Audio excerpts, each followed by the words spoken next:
This round can go ahead and begin. Thank you for your patience.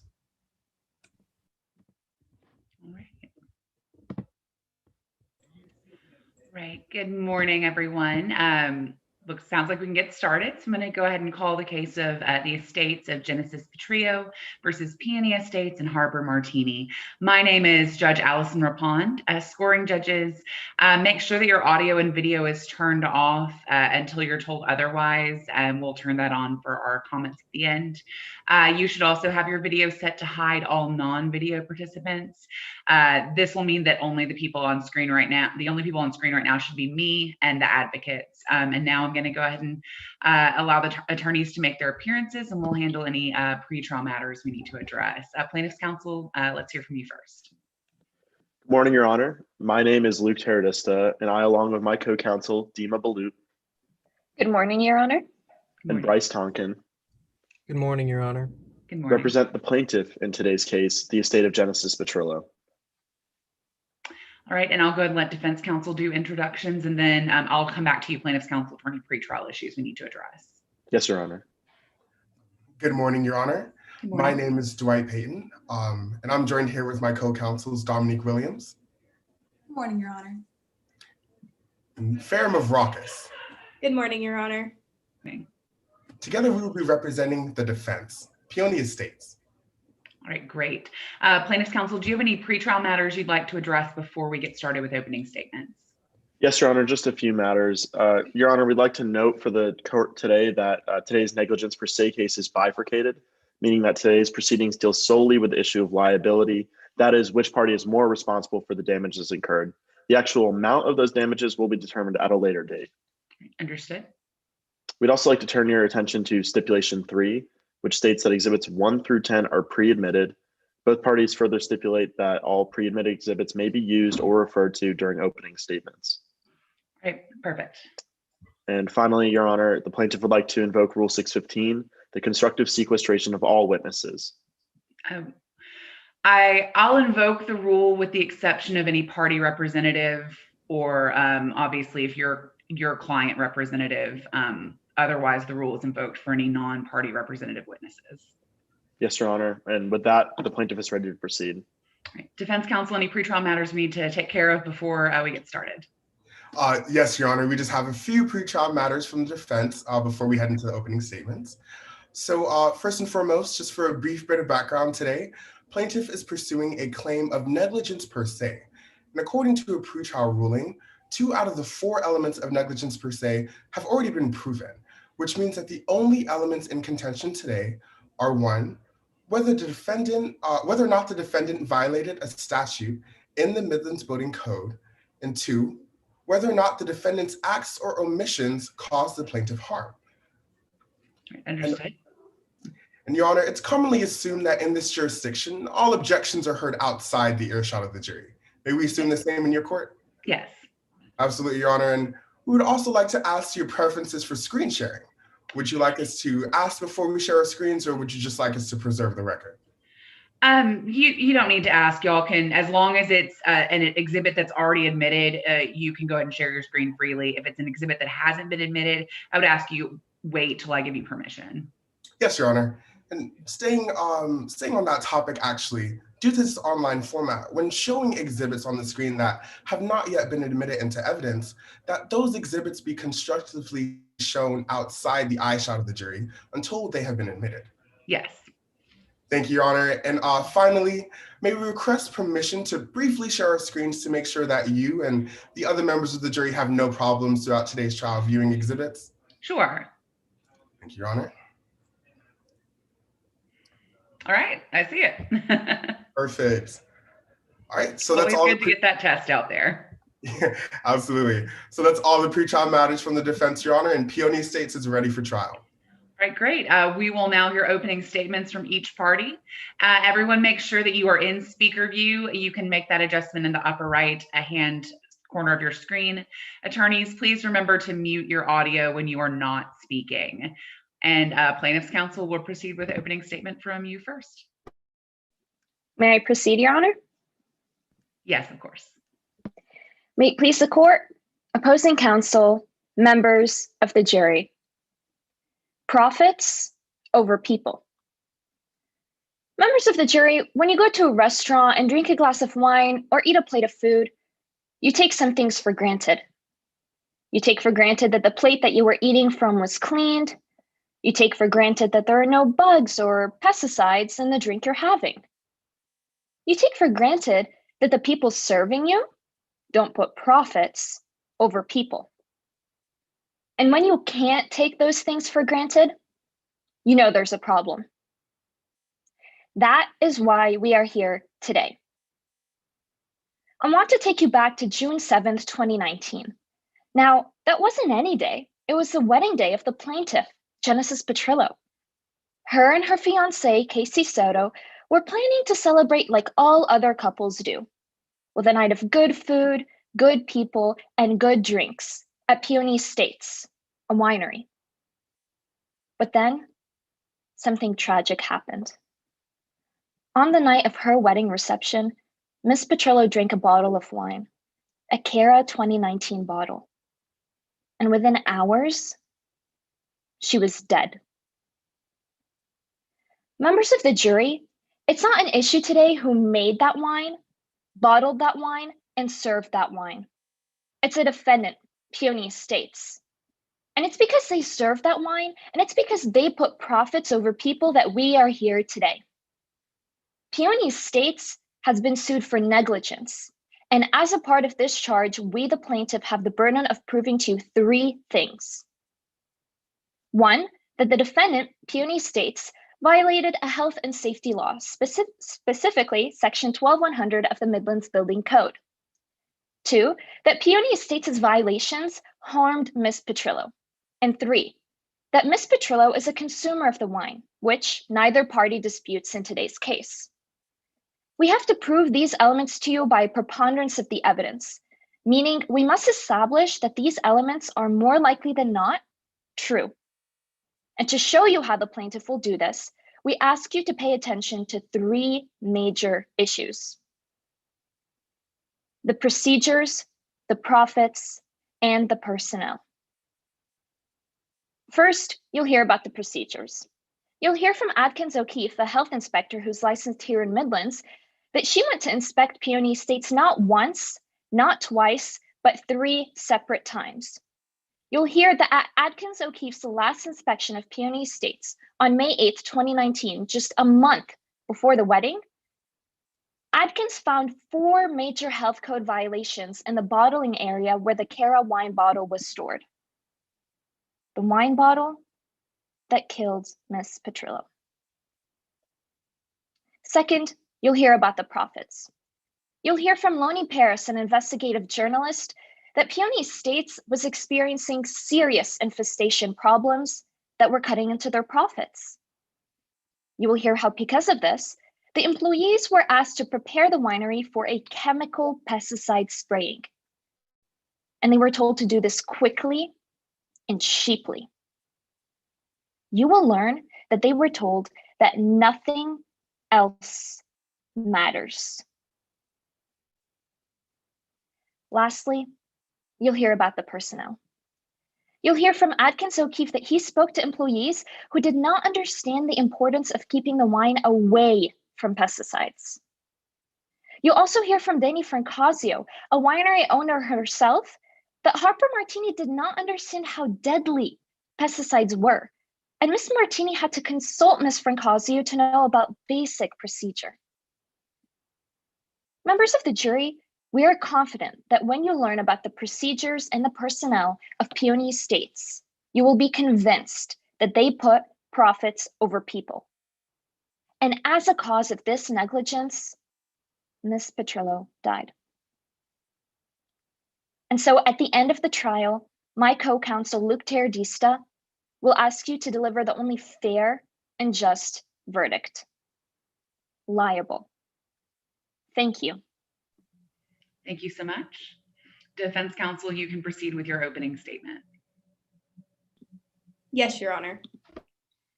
May it please the court.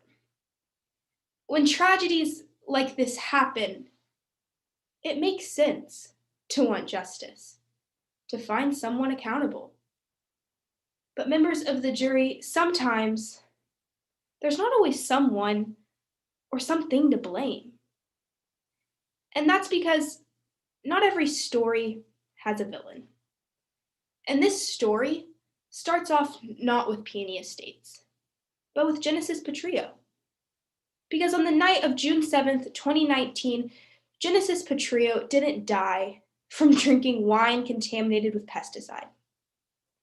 Today you'll hear that Genesis died from alcohol poisoning.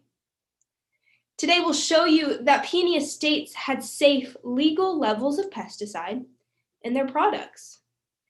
Now, plaintiff wants you to believe that because Peony Estates, like every winery, uses pesticide to protect its products, they must have poisoned Genesis Petrillo. But members of the jury, what Mrs. Balut didn't mention even once is that pesticides are in everything that we consume. And you'll hear from the head winemaker at Peony Estates, and she'll tell you that Peony Estates had safe amounts of pesticide in all of their products. We will show you that Peony Estates' wine was even tested, and that these tests came back and their wine was well within the legal limit. And members of the jury, plaintiff will bring a health inspector to you today. Now, I don't want you to just focus on what the health inspector is going to tell you. I want you to focus on what you won't hear from the health inspector. And what you won't hear is that any of the wine at Peony Estates actually had unsafe levels of pesticide. The evidence will show that every single time Peony Estates' wine was tested, it's been under the legal limit. And then you're going to hear from the doctor who determined Genesis's cause of death.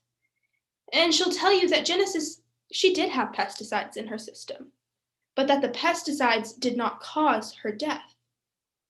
Instead, you'll hear that Genesis's death was caused by alcohol poisoning. The doctor will tell you that on June 7th, 2019, the amount of alcohol that Genesis drinks isn't just dangerous, it's deadly. You'll hear that she drinks champagne, numerous glasses of wine, multiple shots, and several cocktails. And you'll hear that eventually, that drinking catches up to her. Because, ladies and gentlemen, the doctor will tell you today that this tragedy was caused by the large amount of alcohol Genesis drank, heightening the effects of the safe levels of pesticide in her body. The doctor will tell you that if Genesis had not drank such a large amount of alcohol, plaintiff would not be trying to make Peony Estates the villain. Now, at the end of today's trial, to prove their claim of negligence per se, plaintiff must prove to you that Peony Estates violated a statute of Midland's Building Code, and that violation was the direct and proximate cause of Miss Petrillo's death. And today, ladies and gentlemen, they have to prove all of this to you by a preponderance of the evidence, meaning that their story must be more likely than any other explanation there is. So by the end of today's trial, their story has to add up. They have to show that the legal levels of pesticide in the wine at Peony Estates was the sole cause of Miss Petrillo's death. And they're not going to be able to do that. Because, members of the jury, what you'll know by the end of today's trial is that unlike a fairy tale, this story has no villain. And it's especially not Peony Estates. Now, at the end of today's trial, my co-counsel, Miss Williams, she's going to ask you to find Peony Estates not liable. Thank you. Thank you, counsel. Before the plaintiff calls its first witness, I'm going to ask everyone to switch to gallery view, which you can also change on the upper right of your screen. It will allow you to see the attorneys and the witness at the same time. And now, plaintiff, you may proceed with your case in chief, and you may call your first witness. Yes, Your Honor. The plaintiff calls Lonnie Paris to the stand. You can proceed. Yes, Your Honor. Please state your name for the jury. Hi, my name is Lonnie Paris. And what do you do for a living, Miss Paris? Well, I'm a journalist by trade, but an environmentalist at heart. And how did you get involved with Peony Estates? Well, I became familiar with them when I began investigating Peony Estates based on a tip from Danny Francasio, the owner of a rival business, Rosie and Pedro. This is what led me to secretly investigate Peony Estates' pest problem by taking repeated tours of the winery and inspecting the extent of pesticide misuse. Miss Paris, were you hired by Mr. Francasio? Well, of course not. Francasio merely sent in a tip about Peony Estates. Tips like these are very common, especially between rival businesses. Francasio tipped me off to possible violations, and I decided to pursue it in order to find the truth. How did you begin your investigation? I began by researching Peony Estates on the web, and I noticed that the winery is located by a nearby swamp. The first time I visited Peony Estates, I stopped for gas on the way, and I was eaten alive by insects. I mean, they were seriously vicious. And if I've learned one thing from my line of work, it's that with pests comes pesticides. They are awful for water pollution. What did you do next? I went on a tour of Peony Estates to get a look around inside. Was there a tour guide? Yes, his name was Drew Matsukas. Did you meet anyone else during your visit? Yes, I met the sommelier, Nat Ludmer, Austin Lewis, who's the head winemaker, and a few other employees. What did the tour guide tell you? Well, he explained that the winery only harvests its grapes once per year and would use the grapes to make their wine for the next year. So, for example, the wine made in 2019 uses grapes harvested in 2018. Objection to lack of personal knowledge. Response, Your Honor? Yes. The witness has demonstrated and will continue to demonstrate through her visits to Peony Estates that she has knowledge as to the inner workings of the winery, and she was merely relaying a statement made by an agent of the opposing party in terms of what he told the tour group about how the winery makes its wine. Your response, Ms. Williams? Yes, Your Honor. The actual statement made by the tour guide was that they harvest the grapes once per year. The conclusion that Ms. Paris made was that the wine harvested in 2018 was the wine made in 2019. Ms. Paris isn't an employee of Peony Estates and does not know the inner workings of Peony Estates to give this opinion. I understand your objection. I'm going to overrule it for now, but you're welcome to re-raise it if you think the issue continues. Yes, Your Honor. Now, Ms. Paris, was this the only time you visited Peony Estates? No, I visited Peony Estates multiple times. How did you approach your next visit? Well, my next visit took place sometime in July, I believe, 2018. During the tour itself, I lagged behind the group and managed to sneak into one of the restricted rooms. What room did you enter? The bottling room. What did you see when you entered the bottling room?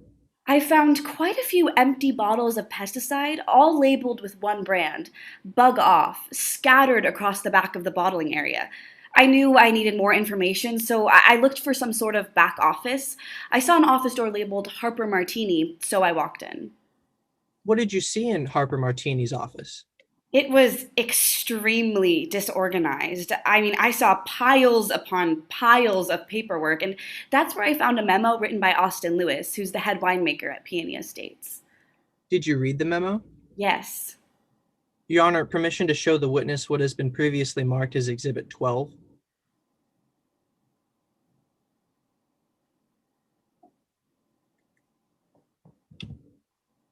Oh, sorry, I'm muted. Yes. Sorry. Your Honor.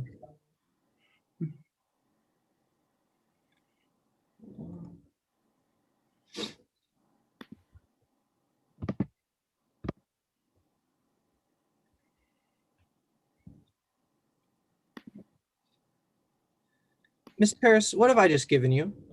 This is the memo I found in Harper Martini's office.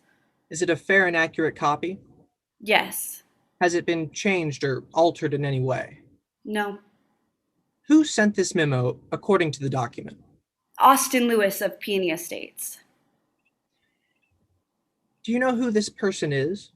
Yes, he's an employee of Peony Estates that I've seen multiple times. You know, on a few of my visits, he kicked me out a few times, so I know him pretty well.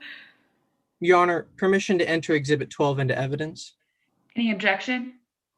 Yes, Your Honor. Objection under improper authentication. This witness, as just mentioned, is not an employee of Peony Estates, broke into Peony Estates numerous times, and they can't claim that this memo by Austin Lewis is purporting to be what it actually is. They don't have the personal knowledge. Therefore, they can't properly authenticate it for it to come into evidence. A response? Your Honor, the memo clearly states that it is from Austin Lewis, the head winemaker, and it was found on Peony Estates' estate in the office of the owner of Peony Estates, Harper Martini. Given this, the plaintiff believes that there is fair cause to authenticate the document. Your response, Your Honor? Briefly, yes. Your Honor, while they may be the name Austin Lewis, if they want to enter this document, they can enter an Austin Lewis, the person who actually wrote it, or even an employee of Peony Estates. But they're trying to enter it on this witness who doesn't know the ins and outs of Peony Estates, so it's improper. I'm just going to ask from a practical matter, plaintiff's counsel, is there a witness you plan to call or that the defense plans to call who does in fact work for Peony Estates in trial today? Yes. Yes, the defense will call witnesses that do work directly with Peony Estates, including the witness who wrote this memo. Then I'm going to have you try to admit it with that witness. I think that's a more appropriate individual. So I'm going to sustain the objection, but you're welcome to try again with Mr. or Ms. Lewis. Yes, Your Honor. All right, thank you. Miss Lewis. Ms. Lewis, okay, great. Now, you visited the winery again on May 6, 2019. Yes, that's correct. What did you see at the winery when you visited there? Well, I heard that an employee say that a health inspector was coming to inspect the 2019 wine on May 8th, and I knew finally this was my chance. Did you visit the winery again on May 8th? Yes, I did. And what did you see on that particular visit? Well, returning to the familiar restricted areas, I immediately noticed that all of the canisters I had seen before were gone. Vanished. I mean, the place was spotless. I also saw a full bottle of 2019 Cara wine sitting alone on a shelf. Your Honor, permission to show the witness exhibits 2A and 2B. Pursuant to stipulation 3, both exhibits have already been admitted into evidence. Absolutely, you can show the witness the exhibits. Thank you, Your Honor.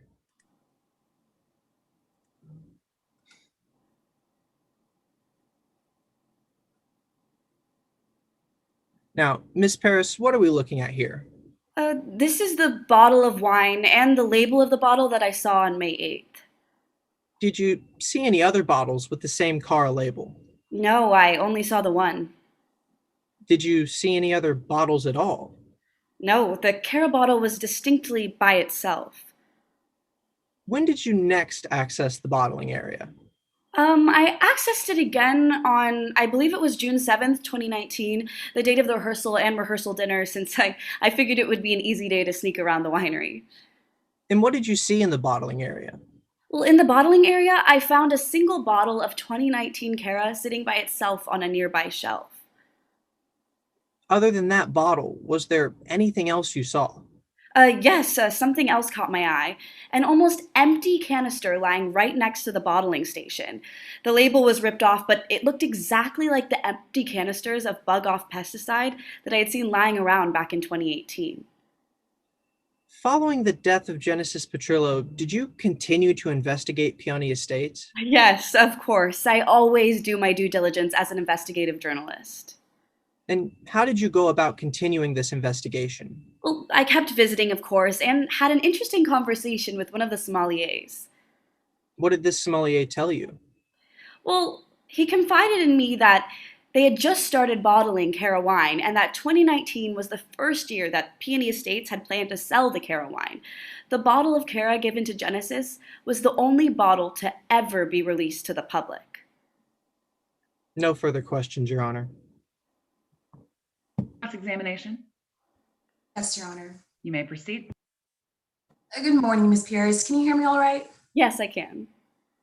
Awesome. You have a pretty good reputation, right? Yeah, I would say so as a journalist. Big businesses and corporations, they often reach out to you. Yes, that's correct. They give you tips about their rivals. Yeah. But usually there's not a story there, right? No, not usually. I only pick up on the ones that I'm super interested in. Now I want to talk about one of those tips that you mentioned on direct. The tip that prompted you to go to Peony Estates was given by Danny Francasio. Yes, that's correct, back in 2016, but I didn't look into it for a few years. Oh, Danny Francasio is one of Peony Estates' biggest competitors. Yeah, I would say so. Oh, you actually first did an initial research on Peony Estates to see if any of these claims by Danny Francasio were true, right?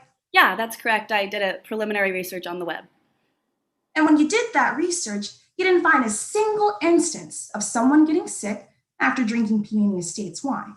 Not in my initial preliminary research, but it was very brief. Now let's talk a little bit more about your research and about you. You were actually let go from BNN in 2016, right? Yes, unfortunately, that was a troubling time for journalists, and they just couldn't keep me at the company due to budgetary reasons. And you haven't been able to find a job as a reporter since then. No, unfortunately. So you started working as a freelance investigator. Yes, it's been kind of fulfilling. And you did another research on Peony Estates back in 2018, right? Yes, that's correct. After I refound the tip from Danny Francasio, I felt like it would be a good opportunity to find the truth. And this research that you did, it was a bit more thorough than your last one, wasn't it? Correct. I did a pretty thorough investigative time into Peony Estates. And you still didn't find a single instance of someone getting sick after drinking the wine from Peony Estates. Not at that time, no. Let's talk a little bit more about why you're testifying today. Your reporting on Peony Estates has been pretty beneficial to your career. Yeah, I'm really looking for an opportunity to showcase my journalistic skills and also find the truth in the matter, so it's been helpful. Actually, it's been so helpful that a TVD editor of Famous Magazine has actually reached out to you with the proposition at their company. Yes, luckily my journalistic skills are finally being showcased again, so they did reach out to me. Now, the owner wasn't just impressed by your journalism skills, he was impressed by the means you would go to in order to get a story. Yeah, as investigative journalists, we have to do our due diligence to the truth. So I'm willing to go whatever it takes to find the truth of the story for everyone. But you still haven't gotten that job yet. No, unfortunately not. But we're close. We're close. The owner actually wants you to write about this trial and your experience as a whole. Yes, that's correct, to showcase my writing and journalistic skills. And you actually believe that what happened to Genesis Petrillo at Peony Estates, it could have been an accident. Potentially. Now, I want to talk about how often you visited Peony Estates. You were quite the regular at Peony Estates, weren't you? Yes, I've been on many guided tours there. The first time you went was back in July 2018. Yes, that's correct. The second time you went was 3 days after that.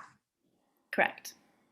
And you started to familiarize yourself with some relevant health codes to see if they made any violations, right? Yeah, as a journalist, I want to do my due diligence and understanding the full scope of the case. The next month in August, you went to Peony Estates twice. Correct. Took the guided tour both times. Yes. Went to some of those restricted areas. Yes, that's correct. But you didn't see any health code violations. Not at that specific time, no. Well, you kept going month after month, right? Yes. And you didn't see any violations after you went month after month. Not in some of those times, no. Not in any of those times up until May, right? Not until May, yeah. I want to talk about when you went into that restricted area in May. It was May 8th, 2019, right? Yes, that's correct. You went to Peony Estates so much that you started to become a regular. Yes, I would consider myself a regular there. You snuck through an employees-only door. Yes, that's correct. Searching for the truth of the matter. And you found a single bottle of 2019 Kira wine, the one that you mentioned on direct. Yes. It was sitting by itself on the shelf. Yeah, it was distinctly by itself. But you didn't see any pesticides around the Kira bottle of wine, right? Not on that specific visit. Right, on that specific visit, the visit that the health inspector went to, you didn't see any pesticides near that bottle of wine. No, not at that time. But as you were trying to escape this time, you were caught by one of the employees, Austin Lewis, right? Yes, he loves to pick fights with me. Actually, he threatened to call the cops on you, right? Yes, he did. That sometimes happens when you go all the way for your stories. The employee actually banned you from Peony Estates. Yes, he did. He's a bit melodramatic.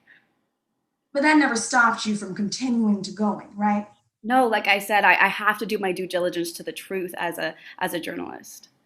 Exactly. You didn't have enough information and you were still looking for a story. I was searching for the truth in the situation, so I was willing to go all the way and find that for the general public's safety. I want to talk a little bit about the last time you went to Peony Estates. It was on June 7th, right? Yes, the day of the rehearsal dinner. Yes, this is the day of the rehearsal dinner. You went to that same restricted area that you went to before. That's correct. This time there was a lock on it, right? Yes. But you had your lock picking tools on you and you broke right in. Yeah, I had my lock-picking tools. They're not illegal in Midlands. Very important for an investigative journalist. I know you want to talk about if they're legal or not. I'm just asking if you broke into the door at Peony Estates. And you did, right? That's correct. You saw that bottle of Carol wine on the shelf. Yes, distinctly by itself again. You didn't see any pesticides near the bottle of Carol wine. Not at that specific time. You didn't see any employees touch the canister of pesticides. No. The only person who actually touched pesticides the day of the dinner rehearsal was you, right? Yeah, that's correct, but yeah. You passed the witness, Your Honor. Any redirect examination? No redirect, Your Honor. I just asked that my witness be allowed to step down. Your witness can step down, and Mr. Tonkin, y'all may call your next witness. Yes, Your Honor.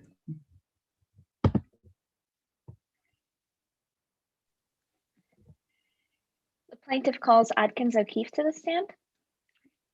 You can proceed. Please state your name for the court. My name is Riley Atkins O'Keefe. What do you do for a living? I'm a certified health and safety inspector for the Rapid River County Department of Health and Environmental Services.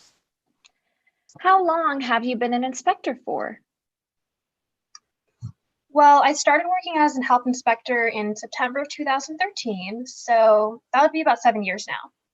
I started off as an associate health inspector, and I was promoted to senior health inspector in September of 2017.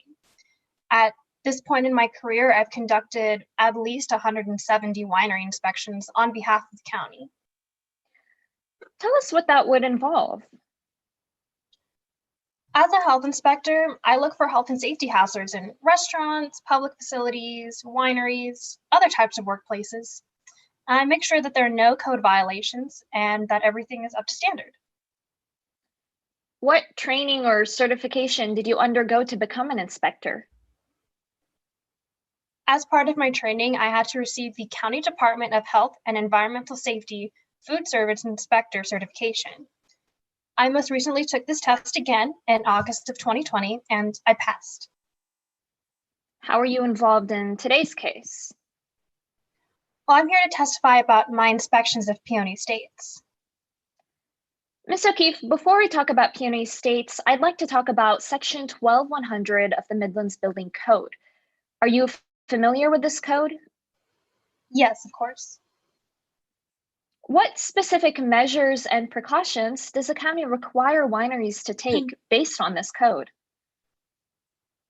Well, Midland Section 12100 is all about health and safety of the consumers. So, pursuant to this section, wineries have to take reasonable measures and precautions for the general maintenance of their grounds, meaning that facilities have to be in sanitary condition.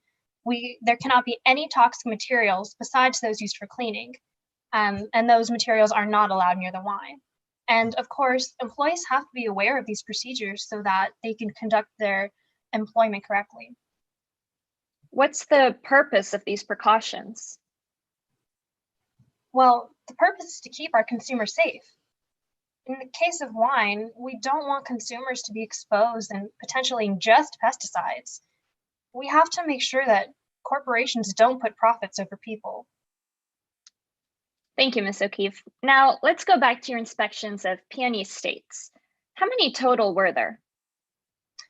I inspected Peony Estates a total of 3 times. What typically happens at these inspections? Well, in a typical inspection, I inspect the premises, and this includes the vineyard, production facilities, storage spaces, and the bottling area. I also check in with employees and make sure that they understand and are following all the necessary health procedures. Did you ever find any health code violations? Yes, I did. I found 4 major health code violations at my last inspection of Peony Estates, which was May 8th, 2019. All of these code violations were located in the bottling area. Ms. O'Keefe, if I were to show you a map of Peony Estates, would you recognize it? Yes, I would. Your Honor, I will be sharing Exhibit 4 pursuant to Stipulation 3. This exhibit is pre-admitted. Right.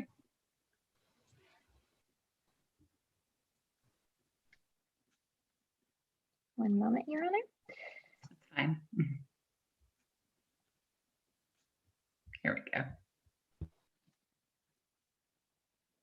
Ms. O'Keefe, can you tell the jury where on this map you found all these code violations? Of course. So I found all 4 code violations in this upper right-hand corner that's labeled kitchen, tasting room, bottling area, and dining room. Now, let's break each of the violations down that you mentioned one by one. What was the first violation? Well, actually, I prepared a little slideshow so I could better explain each of these violations one by one. Your Honor, permission to share this slideshow? Have you shared it with opposing counsel? Yes, I have, Your Honor. Any objections? No objections from the defense, Your Honor. Okay, great. You can go ahead and share the slideshow.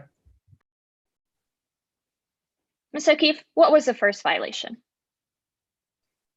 So as you can see here, the first violation was that I found 3 containers of pesticide that were present in the bottling facility. And what really concerned me is that they were in such close proximity to open wine bottles, I saw a clear danger to consumer health. What was the second violation? And the second violation involved the drainage system. It wasn't properly draining excess liquids from the bottling process. You could see dirt and debris just below the drain grate, which I assumed was causing the backup. What about the third violation? Well, the employees who worked in the bottling area told me that they were confused about the safe handling of pesticides, and they did not understand the importance of keeping them away from the wine. And this concerned me because pesticides are a poison, and they have to be treated as such by the employees. Lastly, what was the fourth violation? I found a wine bottle that was labeled Cara, and it was sitting on a shelf near where the pesticides were. I asked an employee, I think his name was Kirby Doolittle, something like that, why the bottle was there, and I was told that Harper Martini requested that the bottle be separate from everything else. Based on all of these violations, was Peony Estates following Section 12100 of the Midlands Building Code? No, they weren't. Not only did personnel not understand what the standards of safe pesticide usage was, but Peony Estates wasn't keeping their premises clean and they were exposing their drinks to toxins. How did you respond to what you saw at Peony Estates? Well, I told the employee that the bottle of Cara wine had to be removed immediately. I mean, honestly, it would have been best to discard it completely because there was a potential for pesticide contamination with how close it was to the pesticides. Ms. O'Keefe, did you ever see the Cara wine bottle be discarded? No, I did not. No further questions at this time, Your Honor. Cross-examination? Yes, Your Honor. You can proceed. Good morning, Ms. O'Keefe. I want to continue talking about that last inspection that you conducted of Peony Estates, okay? Sure. So as you just mentioned on direct, you said that you found a few violations that year, right? Yes, on May 8th, 2019, I found 4 total code violations. Okay, now I want to start talking about one of those violations in particular. So as you mentioned, one of the violations that you found involved a 2019 bottle of Cara wine, right? Yes, that's true. And you thought that it may have been contaminated with pesticides, right? Well, yes, it was right next to the pesticide containers, which aren't supposed to be in the bottling area in the first place. So I was concerned about possible contamination. Right, but Miss O'Keefe, you never tested the wine in that bottle to see if it was actually contaminated, did you? Well, no, I didn't. I instructed Peony Estates to just throw out the bottle because of contamination, so I didn't see any need to test it. I trusted that they would have thrown it away. Well, Miss O'Keefe, because you didn't test that bottle of Cara wine, for all we know, that bottle of Cara wine could have had 0 traces of pesticides in it, right? That's a possibility, yes, but again, I didn't see a need to test it because it should have been discarded. Now, you also mentioned seeing a couple other violations, right? Yes, there were 3 others. There was a drainage violation, Yes. a pesticide storage violation. Yes, the pesticides were being stored in the bottling area with open wine bottles. But Mr. Keefe, after you conducted your inspection that year, you never went back to Peony Estates, did you? No, I did not. So let's just say that bottle of wine was contaminated with pesticides. If Peony Estates had thrown that bottle of Cara wine away immediately after you left, you wouldn't know. No, I wouldn't know. And if Peony Estates had fixed that drainage issue, you wouldn't know. No, I'm not aware if they fixed it or not. And Mr. O'Keefe, if Peony Estates had moved their pesticides to a safer location, you wouldn't know, right? No, I would not be aware, but at that time, it was a violation and an issue. All right, and now I want to continue talking about that inspection in 2018. So that year, you knew that some grapes were going to be used to make some 2019 wine, right? I'm sorry, did you say the inspection in 2018 or are we talking about 2019 still? In 2018. In 2018, okay, I'm sorry. Yes, that is true. And you got the chance to inspect the vineyards that day, right? Yes, that's part of my standard inspection. And that's where the grapes are grown. Yes, that's true. The grapes are used to produce wine at Peony Estates, right? Yes. And Mr. Keefe, when you went to inspect the vineyard that day, you reported that you found nothing wrong. Correct. In 2018 specifically, everything was up to standard. You reported that you found 0 health violations, right? In 2018, yes. So would it surprise you if I told you that the plaintiff is alleging that the batch of grapes that they used that year were contaminated with pesticides? Would it surprise me? Yes. I don't really know. I mean, there's no way for me to test. Objection, relevance, and lack of personal knowledge, Your Honor. Response, counsel? Yes, Your Honor. Well, in opposing counsel earlier direct examination of a witness, they mentioned some 2018 grapes being used to produce some 2019 Cara wine. Your Honor, it's relevant because it makes the fact that Ms. O'Keefe knew that the 2018 grapes were going to be used to make the 2019 wine, my apologies, and that she said that the grapes that year had no health violations. But the plaintiff is alleging that the product that Peony Estates used to create the 2019 Cara wine was contaminated. Response? Yes, Your Honor. This case at hand is dealing with the Cara 2019 wine bottle. And in the direct examination specifically, Ms. O'Keefe is testifying as to her seeing the wine bottle itself being contaminated and not the grapes. So the grapes are not an issue at hand today. May I respond? No need. I'm going to overrule the objection. Yes, Your Honor. Yes, Your Honor. So once again, Ms. O'Keefe, would it surprise you if I told you that the plaintiff is alleging that the grapes grown that year were contaminated with pesticides? No, I wouldn't say it surprised me. I mean, there's no way for me to really test the grapes for pesticides. So, I mean, if there's enough reason for them to believe that it was, then I'm honestly embarrassed that I missed that on my inspection. I'm sorry, Mr. Gibb, did I hear you right just now when you said that you never tested those grapes? No, I didn't. So those grapes were never tested, but you still reported that you found 0 health violations, right? Yes. And you would agree with me when I say that as a health inspector, it's your job to let businesses know whether or not they're in health violations, right? Yes, which I did when I found the 4 violations in 2019. But Ms. O'Keefe, once again, you never tested those grapes to see if they were contaminated, right? Yes, that's true.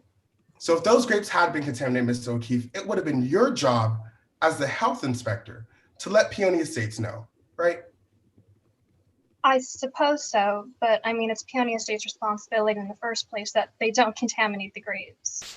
I know you want to talk about what Peony Estates' responsibility was, but I want to talk about yours. And it's your responsibility as a health inspector to let Peony Estates know whether or not they're in health violations, right? Yes, But you never did that. I did. In 2019, I let them know of all 4 violations that I found. Well, you never tested those grapes, right? In 2018? No, I never tested the grapes in 2018. Pass the witness. Any redirect? Brief redirect, Your Honor. You may proceed. Ms. O'Keefe, did you find it necessary to test the grapes in 2018? No, at that time, I didn't find it necessary. And just to be clear for the jury, when were the health code violations found? I found all 4 health code violations on May 8th of 2019. No further questions at this time, Your Honor. I don't think are we allowed recross? I don't think so. We are allowed to recross. Okay, would you like recross? No, Your Honor. All right, this witness may step down, and plaintiff, you may call your final witness. Your Honor, the plaintiff calls Danny Francasio to the stand. All right, you can proceed. Please state your name for the court. Hi, my name is Danny Francasio. And Mr. Francasio, what do you do for a living? Well, I own and operate Rosie and Pedro Winery, the premier wine establishment in all of Rapid River Valley, and I worked hard to get here. Can you explain to the jury a little bit your background in wine production? Well, I was born for the wine business, and I pursued it with a laser focus. I graduated with a Bachelor of Science in Biology from Boston College, with a focus on science of fruit-based fermentation, and got my MBA from Duke to learn how to turn a profit, which arguably I already knew how to do since I was a teenager. Now, Mr. Francasio, how exactly are you involved in today's case? The defendant, Harper Martini, used to work for me as a cellar hand. What exactly does a cellar hand do? She was in charge of all sorts of things like monitoring the wine environment and especially pests. I explicitly went over all of the precautions and dangers when dealing with pesticides around the wine. Why were you so cautious? Well, if pesticides aren't applied properly, it can get into the wine, which is extremely dangerous for anyone who drinks it. It's not just common sense or good business, it's the law. It's part of the basics of the wine business, and any wine owner worth her salt knows the rules. Now, Ms. Francasio, what exactly was your relationship like with Harper Martini? Harper was not just a close friend of mine, but obviously an employee. And how did your relationship progress throughout the years? Well, eventually she opened up her own winery, Peony Estates, which at the time made me extremely upset because I thought she was family and it would hurt my business. And since then, we haven't been as close. Have you spoken to her since then? Yes, she emailed me over a year after starting at Peony Estates, and she's been emailing me regularly since then for advice. What kind of advice has she been reaching out to you for? Well, mostly she reached out to me for help with dealing with pests in her winery and establishing safe procedures for dealing with pesticides. Objection, Your Honor, to assumes facts not in evidence. Your response? Your Honor, we're just simply establishing some background before we go to enter the exhibit that we're talking about. Your response, counsel? I'll withdraw my objection then. All right, then I'll overrule the objection and you can proceed with your questioning. Now, Ms. Francasio, will you recognize a copy of this email that Ms. Francasio or Ms. Harper Martini sent you? Yes, I would. Okay, Your Honor, let the record reflect we're showing Exhibit 13 to the witness.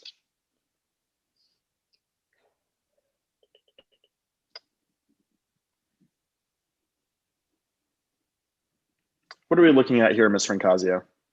This is the first email that Harper sent me regarding pesticide usage in her winery. Is it a fair and accurate copy of the original you received? Yes. Has it been changed or altered in any way? Your Honor, plaintiff moves to enter Exhibit 13 into evidence. Any objection? Yes, Your Honor. I have 2 objections. Under Rule 401 and Rule 404. May I explain? Yes. Your Honor, under Rule 401, these emails are not relevant in today's trial. Your Honor, if you look at the date of these emails, it's August 26, 2016. That is 3 years before this incident ever occurred. These emails make no fact in this case more or less likely, because nothing in this email has anything to do with today's case at hand. But Your Honor, if you do find this information relevant, then I move you to Rule 404, character evidence. Your Honor, with this email, and I believe the emails to come, they're trying to say that because Peony Estates struggled with their pesticides usage or pesticide containment in 2016, they're using that character trait to show that in 2019, they acted in accordance with that character trait and also struggled with the storage and use of pesticide. And therefore, Your Honor, it's inadmissible character evidence under Rule 404. I'll hear your response, Plaintiff's Counsel.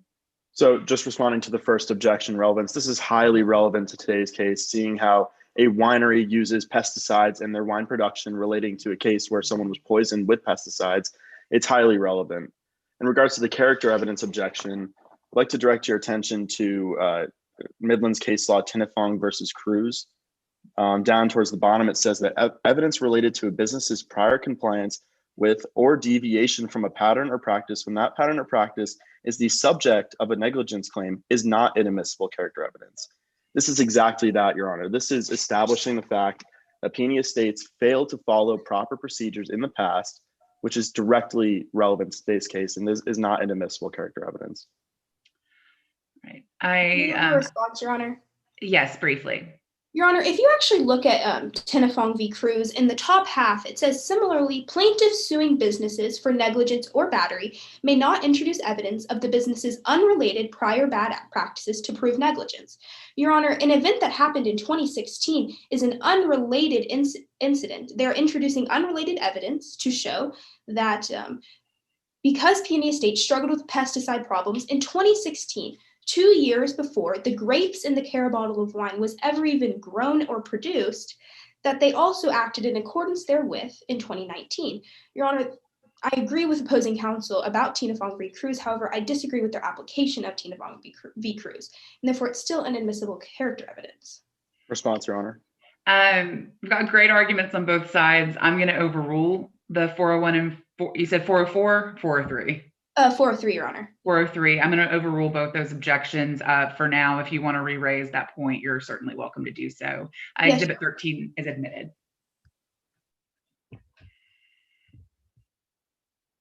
Oh, you're muted, counsel. Sorry. Mr. Nicasio, when did Harper send this to you? As it says on the top, she sent this to me on August 26th, 2016. And what exactly did Harper reach out to you for? As she says in her second paragraph, she was having some trouble with pests in Peony Estates wine cellar and needed my advice on how to get rid of them. And Mr. Nicasio, how exactly did you respond? Well, I actually didn't at first. Harper was my competitor, and I didn't feel like it was my job to help a rival winery with their business. Eventually, though, my fear for her customers overrode my business instincts. What do you mean, Mr. Nicasio? She kept emailing me about how desperate she was to fix her pest problems, and I was worried that she would fail to use the proper procedures and end up hurting one of her customers. I felt that at this point, it was my duty to ensure the safety of the people drinking her wine. Despite their poor choice in winery, I had to make sure Harper wasn't going profits over people. Other than giving Harper advice, did you do anything else to protect the customers at Peony Estates? Yes, I gave a tip to Lonnie Paris, an investigative journalist here in Midlands. I hoped that she could take a look at Peony Estates' pesticide handling procedures to make sure that nobody would get hurt when drinking their wine. It felt like the right thing to do, honestly. Now, and other than reaching out to Lonnie Paris, did Harper ever ask for any more advice? Yes, actually, she emailed me again, and this is where it got really scary. Would you recognize a copy of that email chain? Yes, I would. Let the record reflect we're showing Exhibit 17 to the witness. The record so reflects. What are we looking at here, Mr. Nicasio? We are looking at the second email chain, I believe. And is this a fair and accurate copy of the original you received? Yes. Has it been changed or altered in any way? No. Your Honor, plaintiff moves to enter Exhibit 17 into evidence. Any objections? And I assume there will be. Yes, Your Honor. I object to the under Rule 801, the hearsay statements by Danny Francasio. What is your response, counsel? Your Honor, we're not using these statements for the truth of the matter asserted. We're simply using them as context for for Harper Martini's responses. We will not be referring to any truth content within these emails whatsoever, and therefore they're not hearsay. May I have a response, Your Honor? Yes, absolutely. By opposing counsel saying they're using these statements to show context, they're saying that these statements do have a truth value that they assert. Your Honor, they can't say in one breath they want to use this for context and the other breath they're not using it for the truth. This is still hearsay. Yeah. Response, Your Honor? Briefly. Your Honor, it would be misleading to the jury to just show Harper Martini's responses without showing some prior context. So we'd be willing to have a limiting instruction to the jury to instruct them not to look at Danny Francasio's statements as any truth matter or any truth to it, just as a way to understand what Harper Martini is responding. May I have a response, Your Honor? That's not going to be necessary. I understand your concept of the limiting statement. I just worry I'm reading these emails and I think they are potentially a little bit inflammatory. And so I am going to sustain the objection just because I don't know that a limiting instruction is going to help with the impact of some of the language used by Ms. Francasio. Your Honor, can we just constructively redact the statements that were objected to and leave the statements of Harper Martini behind? If we did that, would that address your concern, defense counsel? Your Honor, if possible, I'd prefer them to be completely redacted so the jury doesn't read them. But if not, I completely understand we can constructively redact.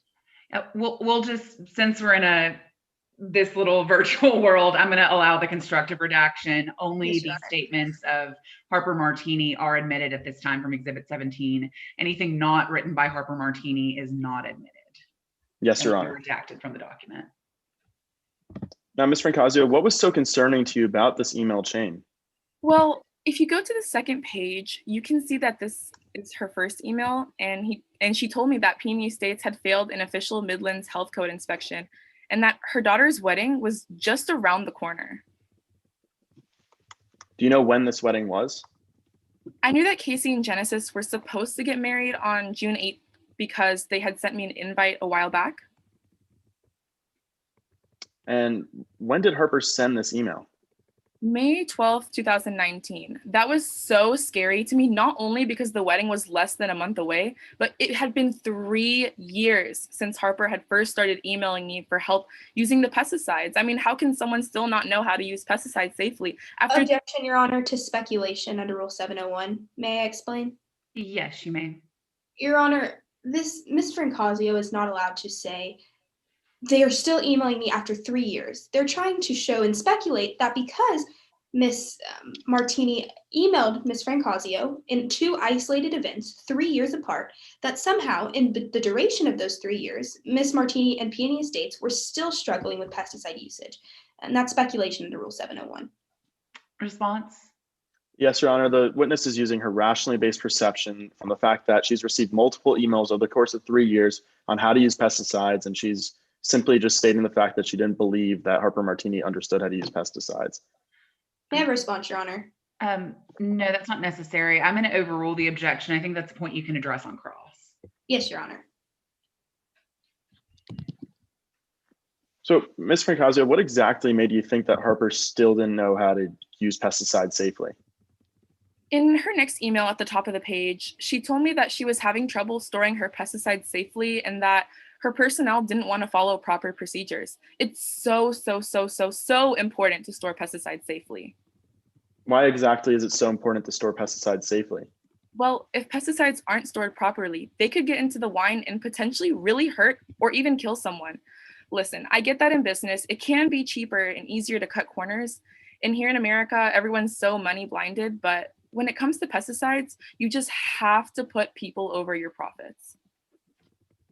Nothing further at this time, Your Honor. All right. Cross-examination. Yes, Your Honor. You can proceed. Ms. Francasio, Ms. Martini emailed you on 2 occasions, right? That's correct, yes. One in 2016. Yes. And one in 2019. Yes. Now, she didn't email you in between those 3 years, did she? Yeah, that's correct. So you don't know if Ms. Martini or Peony Estates was struggling with the use of pesticides, do you? Actually, she did email me during that time. And also because she emailed me a few years after, I would, assume that she was still struggling with those pesticide issues. Now, I know that you were assuming that, but Miss Martini never told you between 2016 and the next time she emailed you in 2019 that Peony Estates was struggling with pesticide use, did she? Yes. Ms. Francazio, is it your testimony that Miss Martini emailed you between? Question. I'm sorry. Sure, Ms. Francazio. I know you want to say, and it's your opinion, that because Miss Martini emailed you in 2016, and then again 3 years later in 2019, that Peony Estates was struggling with pesticide use. She never told you that in those 3 years between that time that she was, did she? Okay, I'm sorry. I didn't hear the never part. So no, she did not. And I want to talk about what you said in regards to those emails. Miss Martini said that her staff did not want to lug the pesticides back out, right? Yes, they weren't really following proper procedures. Now, Miss Martini never once in that email did she tell you that she was prioritizing profits over people, did she? No, but based on that, it really seemed like she was prioritizing profits over people. Now, Miss Francazia, I know it seems like to you that she was, but she never said that, did she? I guess you could say that's true. Okay. Now, Miss Francazio, Harper, you hired Harper in 2012, didn't you? Yes. And you hired her as a cellar hand. Yes, I did. And as a cellar hand, it was Harper's job to make sure the wine production areas were free of pests. Yes. And if she saw a pest, it was her job to notify you and properly seal the barrels off from pesticide. Yes. And Harper knew how important it was to store the pesticide properly. Yes, during her time at my winery, yes. And Harper worked for your winery for 3 years, didn't she? Yeah, she did. And in those 3 years, you never received any citations for pesticide use, did you? No, because I do know how to train my people, yes. And you never had an employee get sick as a result of pesticide poisoning? No, I haven't. And just to be clear, the person at your winery during this time period who was in charge of pesticide use was Miss Martini. Yes, under my management. And now when you first hired Harper, you thought she was going to be a project, didn't you? Yeah, I suppose. But within 2 years of hiring Miss Martini, you promoted her. I did, yes, after Sarah and Olivia left. You promoted her to lead vineyard manager. That's true. And that's because Harper exceeded all of your expectations, didn't she? Yes, during her time at my winery, yes. And Harper made sure all orders were complete without compromising quality. Yes, that's true. She got along great with the guests and the staff. Yes. And Harper was always looking for ways to make your business more profitable. Yeah. Objection, Your Honor, to improper character evidence. May I have a response, Your Honor? Yes. Your Honor, this is not improper character evidence. I'm not using this to show that because Miss Martini had a good job or a position at Rosine Pedro that she also did that at Peony Estates, Your Honor. This is not a character trait, and Your Honor, opposing counsel didn't even present a character trait, so I'd ask what their character trait is that they're objecting to, but Your Honor, this is not improper character evidence. I'll hear your response, counsel. Yes, Your Honor. Opposing counsel is trying to elicit the fact that because Harper Martini had acted in accordance with the rules in the past, that she did act in in accordance with the rules in the future, or conforming therewith with her actions in the past. According to Rule 404, using evidence of someone's prior compliance with a rule is not sufficient enough to use that as character evidence. May I have a response, Your Honor? Yes, briefly. I'm not using Miss Martini's employment at Rosine Winery, Miss Francazio's winery, to show that in a particular occasion, 3 or 4 or 5 years later, Miss Martini acted in accordance therewith. I'm simply trying to establish with Miss Francazio that while working at Rosine Pedro, the type of employee Miss Martini was. Response, Your Honor. The last question asked was about Harper Martini making the winery profitable. Is that correct? Yes, Your Honor. I'm going to overrule your objection. Now, Miss Francazio, you were proud to have Harper represent your brand, weren't you? Yeah, I was at the time, yes. Now, I want to talk about how Harper's winery was in competition with yours. From 2016 to 2018, a magazine rated your winery the second best in Rapid River Valley. Isn't that correct? Yeah, it happens. And now Harper's Winery, she was ranked first, wasn't she? She was. And this upset you, didn't it? It did at the time, but competition. Your wine orders were down. Yeah, that does happen when you have a competitor. Your visitor numbers were down. Yes. Some of your staff even quit. Yeah. The main person you blame for your business struggles is Harper Martini.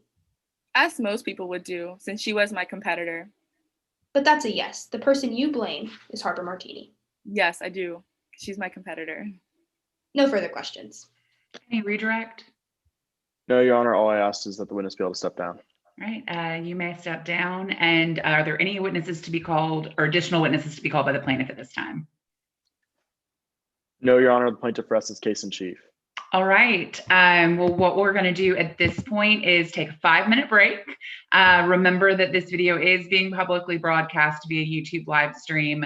So I would turn your cameras off, turn your audio off for this 5-minute period, and then we'll be back at 11:32.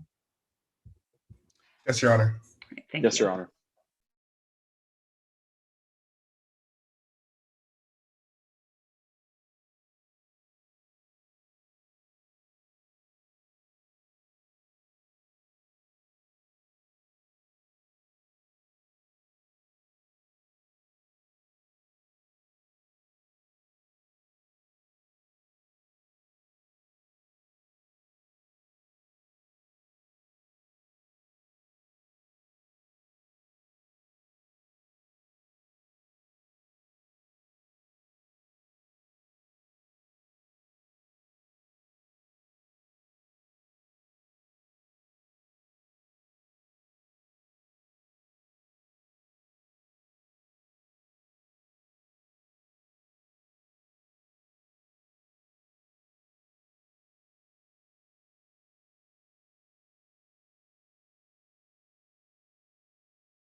Is everyone back from break and ready to proceed?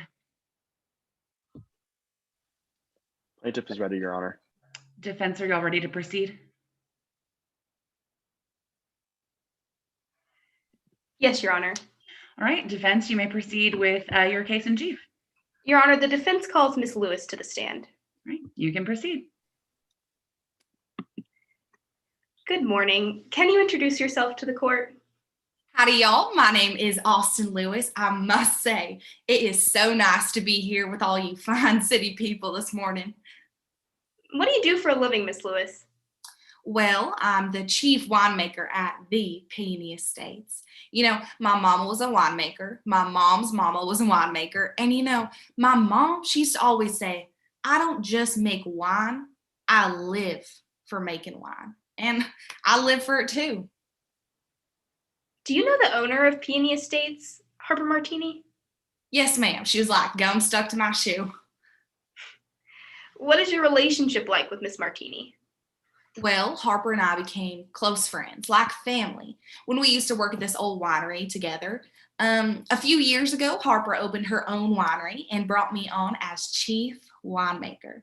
I mean, I was more excited than my dog when she gets a big old ribeye bone. Can you tell the jury your duties as chief winemaker at Peony Estates?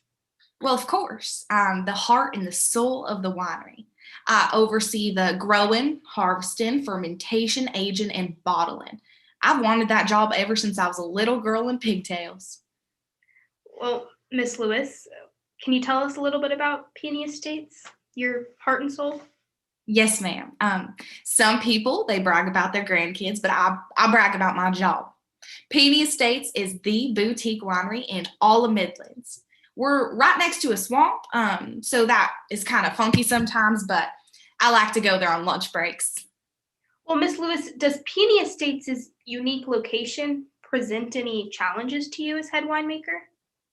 Well, yes, ma'am. The swamp. There's a lot of pests who want to eat our grapes. I mean, I don't blame them. They're the best grapes in Midlands.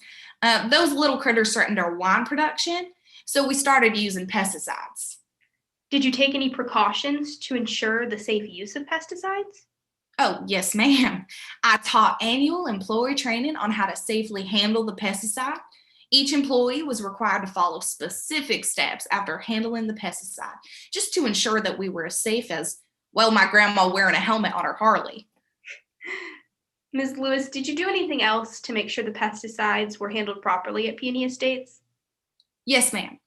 Since Peony Estates is located on a hill, there's areas in the vineyard that have bad drainage. This drainage causes pesticide buildup and increases the pesticide exposure for the grapes in that area.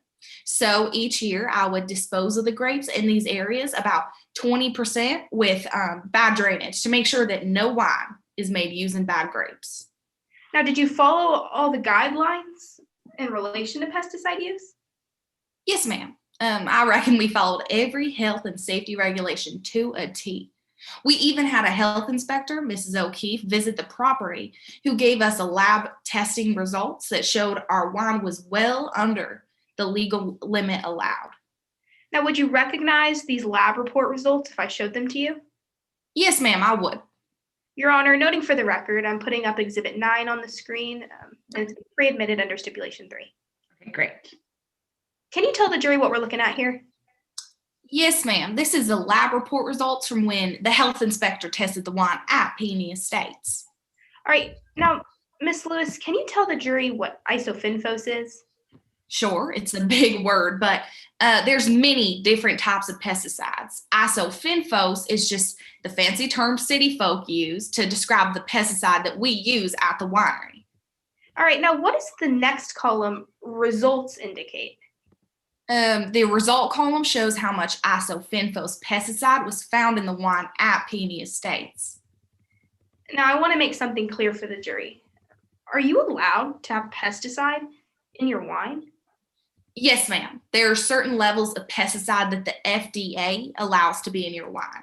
If you look at the next column, RL reporting limit, that's the amount of pesticides that the FDA allows. Now, did the wine at Peony Estates exceed the reporting limit of isofinphos as allowed by the FDA?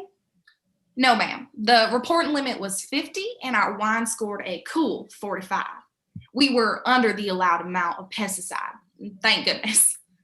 Now, since we're still on the topic of pesticides, I want to talk about the storage of pesticides at Peony Estates.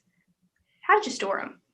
Well, originally we stored the pesticide in a shed near the kitchen, but in 2018 we got a citation, so I built a new storage facility located 600 feet away from the bottling area to safely store our pesticide there.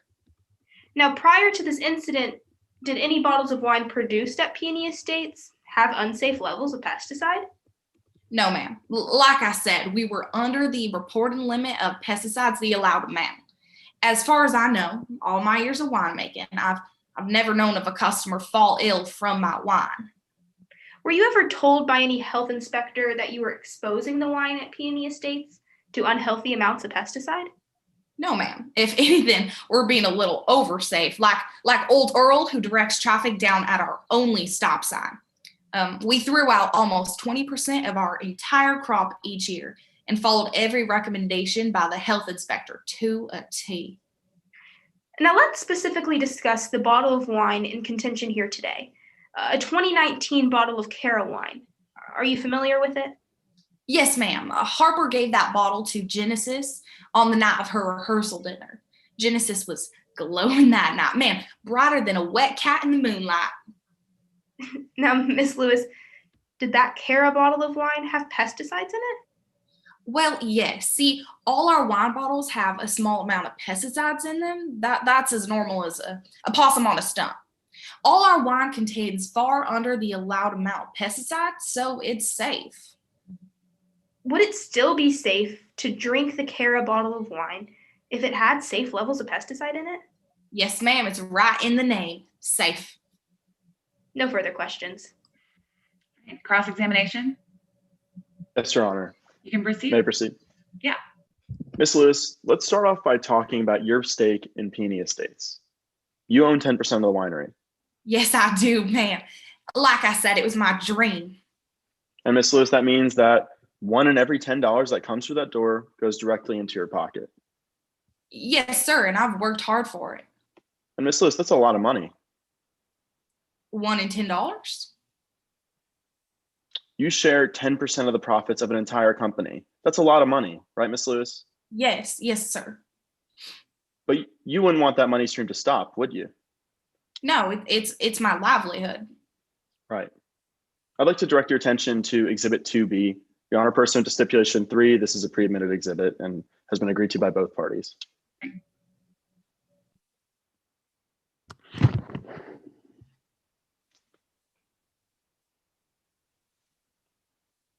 Now, Ms. Lewis, you recognize this picture. Yes, sir, I do. It's the Cara wine from Peony Estates. Right. It's specifically a picture of the 2019 Cara wine label, right? Yes, sir. Which is a wine produced at Peony Estates. Yes, sir. Now, Ms. Lewis, you would agree with me that this bottle of wine is incredibly important to today's trial. I mean, I guess so, yes. Okay, so let's talk about what's in that wine. First, let's talk about exactly what's inside it, and then we'll talk about the bottle itself. You know that the grapes you make to use this wine, or the grapes that you use to make this wine, are treated with a pesticide. Isn't that correct? Yes, sir. That's standard at most wineries. And Ms. Lewis, you use these pesticides because it's the cheapest method to get rid of bugs. Right, and it's the best method, I would say. So you spray that pesticide on all of the grapes. Yes, sir. But you're aware that this pesticide is toxic to humans. Well, let me explain. There's unsafe amounts and there's safe levels. Our grapes were within safe levels, and just to make sure, we threw out 20% just in case. Ms. Lewis, that's a yes to my question. You're aware that this pesticide is toxic to humans? Yes, sir. Yes. So even though you knew this pesticide was poisonous, you still used it anyway? Because we weren't using unsafe amounts, so it wasn't dangerous in our wine. That's a yes to my question. You still used it even though you knew it was poisonous? We weren't using it in a poisonous manner, but it was poisonous for the bugs. Ms. Lewis, you still used the pesticide even though you knew it was toxic to humans. Is that a yes to my question? Asked and answered. Response, Your Honor. Yes. I haven't received a yes or no to my question. I'm just re-asking it so I can get that answer for the jury. You have not received a yes or no, so I'm going to overrule the objection. Yes, Your Honor. Ms. Lewis, even though you knew the pesticide was poisonous for humans, you still used it anyway. Yes, but safely. You used it because it was the cheapest method. Right, and the most efficient. Okay, so let's talk about how that pesticide interacts with all your grapes. You're aware that the vineyard is located on a slope, Right, yes. and that means that the pesticides collect in the grapes at the bottom of the slope. Right, so we throw out those grapes. Right, and the thought of those pesticides collecting at the bottom of the slope terrified you. Yes, that's why we threw away those grapes. Right, it scared you enough that you throw out a large portion of your crop just to be safe. Right, that's just how safe we are at Peony Estates. And you did that every single year. Yeah. Well, actually, Ms. Lewis, you did that every single year except for 1 year. Well, I had instructed them to throw them away that year. Right, you personally didn't do it in 2018. No, it's called delegation. I told somebody else. So, to be clear, you're aware that the bottle of wine, the Cara bottle of wine, had grapes from 2018 in it, correct? Right. And you told Harper Martini to throw the grapes out from that year. Right, I did. But you don't actually know if Harper Martini did that, do you? No, but I trust that they did. You don't know if he followed the safe procedure. I don't know because I wasn't there, but I would hope. Right, and you told him even though you knew Harper had a history of not taking lethal pesticides seriously. Well, what do you mean by that? Well, Miss Lewis, she told you that pesticides weren't a big deal. Well, yeah. She told you that pesticides were in everything nowadays. Right, which is true. Safe amounts, though. She even forbade you from retraining your employees to handle pesticides safely. Well, we did provide the training, and the health inspector told us that year everything was safe. Miss Lewis, this yes to my question. Miss Martini forbade you from retraining your employees to handle pesticides safely. In the past. That's a yes to my question, Miss Lewis. Yes, yes. And she said that you couldn't do it because it would cost too much money. Right, but we did it. Is it your testimony today that you retrained your employees? No, but I provided the annual training. So that's a yes to my question. You did not retrain your employees because it would cost too much money. No, but they knew. I would hope. You didn't retrain them because it would hurt profits. Right, but they already knew.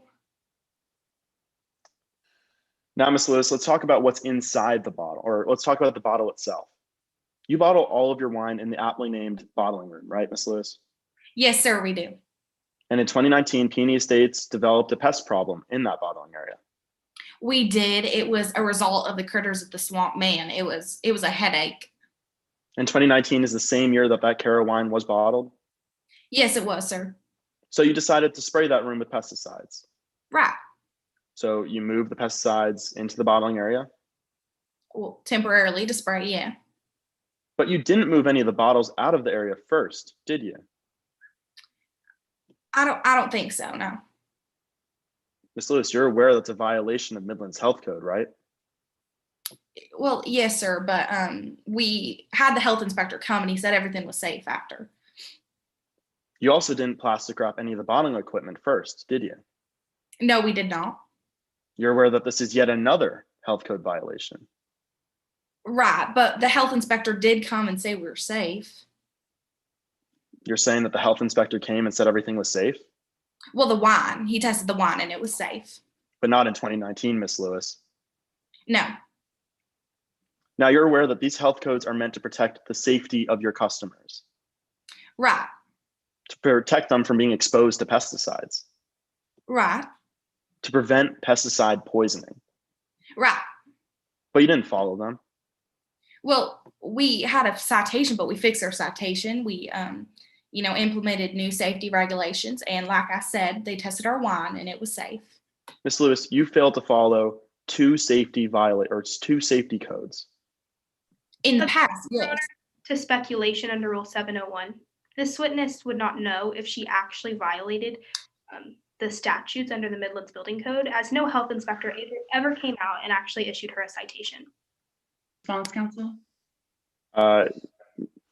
Your Honor, Ms. Lewis is the head winemaker at Peony Estates. She has already testified that they've violated several health codes. I think it's well within her scope of knowledge to understand that she violated those health codes. May I respond, Your Honor? No, I'm going to overrule the objection. Yes, Your Honor. Ms. Lewis, even though you knew those health codes were to prevent pesticide poisoning, you didn't follow them. In the past, but we fixed that. But yes. Ms. Lewis, in 2019, correct? Yes. The same year the 2019 bottle of Cara wine was bottled. Right. No further questions at this time, Your Honor. Any redirect? No redirect, Your Honor. I just asked that Ms. Lewis be excused. Right. Your witness may be excused, and y'all may call your next witness. Yes, Your Honor. The Peony Estates calls Blair Osborne to the stand. All right, you can proceed. Oh, hi, Mr. Osborne. I'm just finishing my yogurt. Sorry about that. You're fine. You can have a snack. I promise. Thank you. I appreciate that. Mr. Osborne, can you please introduce yourself to the jury? Hi, everybody. My name's Blair Osborne. And what do you do for a living?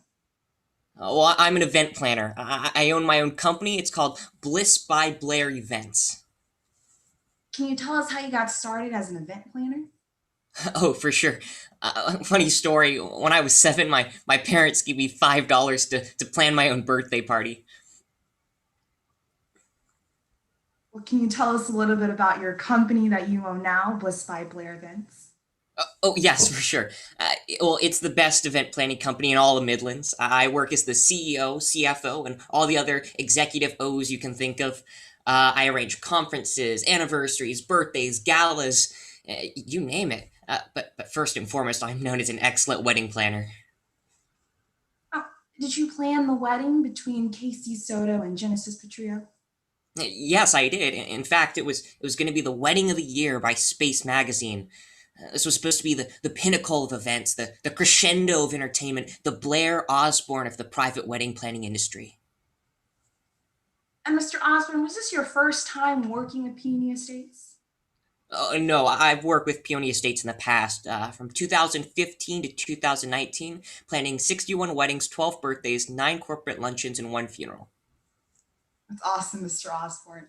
Can you tell us how many times you've actually been to Peony Estates? Oh, I must have gone hundreds of times. I mean, I go to every event I plan, not to mention pre-event walkthroughs, meetings, plus, my own events are really the only events my mom lets me go to. And what was it like working with Peony Estates? Oh, well, it was good, and the owner takes her business seriously. Harper was truly a professional in her field, and a kind one at that. The employees were great too, and I've really never seen anything other than the highest standards of employed when it comes to hygiene and safety. Truly, the place is spotless. Were you ever concerned about the storage of wine at Peony Estates? No, I mean, I can't even think of a single time when I witnessed anything mildly concerning. I mean, if I was concerned, there'd be no reason for me to bring my own clients there. Did you go to Peony Estates while you were planning this wedding? I did. I went a few times in 2019. When you went over your duration for the wedding, did you see any canisters of pesticides lying around or in the bottling area? No, ma'am, I don't remember seeing anything like that. Okay, let's talk a little bit more about the day of the dinner rehearsal. Were you at Peony Estates the day of the dinner rehearsal, June 7th? Oh, of course I was. I was the one who planned it after all. How did the dinner rehearsal go? Well, it just went just as I'd planned. I mean, it was like the first time I compiled my own OS. Actually, which now that I think about it, I could probably add some sort of subroutine that would help me automate plan the weddings. Anyway, everyone was giving their toast, and Harper gave Genesis a beautiful bottle of wine from Peony Estates. And did you see Genesis drink from this bottle of wine that Harper gave her? Yes, I saw Genesis open up the bottle and drink a glass of wine. Do you know how much of that wine that she drank that night? Not exactly, but I do know that she poured more than 1 glass. What happened later that night? What happened next? Well, I was still there helping with the takedown until a little bit after midnight. Most of the guests had already gone to their rooms, but a few of them were still there, including Genesis.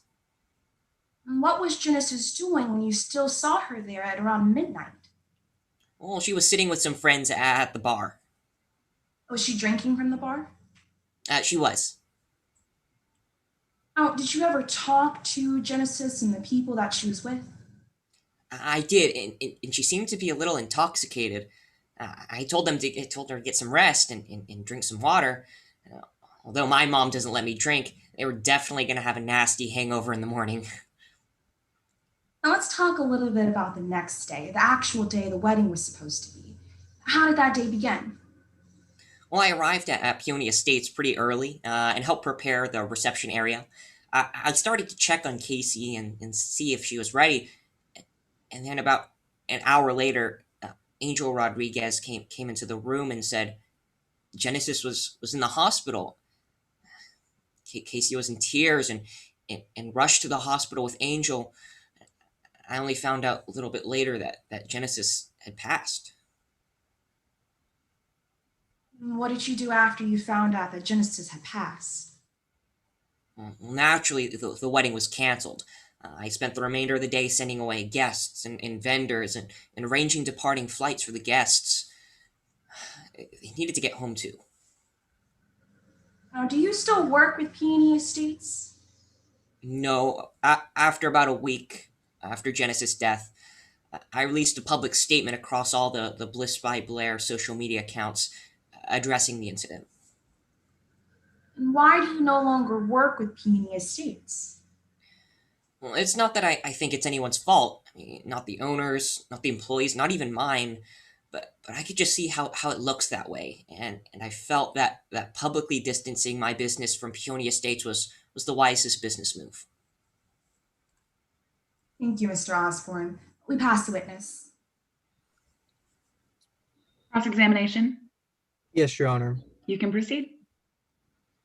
Mr. Osborne, you're a wedding planner. I am, among other things. You've held 61 weddings, 12 birthday parties, 9 corporate luncheons, and a funeral wake at Peony Estates. Yep, that's 82 in total. You've worked heavily with Peony Estates for years. That's right, yeah. And you planned the wedding of Casey Soto and Genesis Petrillo. That's true, I did. And in doing so, you made frequent trips to Peony Estates. Oh, well, of course. I mean, I had to get things set up. Now, I want to talk about the people you're familiar with. You're acquainted with the staff at Peony Estates. I sure am. You've had plenty of experiences with wedding caterer Sam Arnold. Well, I mean, I wasn't the one who hired them, but I did get to know them pretty well, yes. And you know the family of Harper Martini. I do. I know Casey and the late Genesis, yes. You're very close to Harper Martini and her family. Sure, yeah, I would say that. Now, I want to make it very clear for the jury, Mr. Osborne, you don't know how Peony Estates makes their wine. Oh no, that's not what I do at all. I'm building a nuclear reactor in my garage, and Harper was helping me out with that, so I could probably tell you about that if you wanted to know some more. That's okay, Mr. Osborne. To make it very clear for the jury, you don't know which grapes are picked. Oh no, I wouldn't know anything about that. You don't know where they keep their pesticide. No, to be honest, I didn't even know they had pesticides there until today. And in that way, you wouldn't know how the pesticides are applied. Well, as I said, I didn't even know that they used pesticides until today, so of course not. And you don't know any of the safety procedures. No, again, that's not really my thing. I'm more of a doer when it comes to building my own stuff. So now, I want to talk about someone who is familiar with the safety procedures at Peony Estates. A few days after the wedding party at Black Bear Casino, you had a meeting with Miss Martini and Casey Soto. I believe I did, yes. During that meeting, Miss Martini got a call. If I remember correctly, yes, she did. She answered it. I believe so. She said, "I don't care what that clown Adkins O'Keefe says."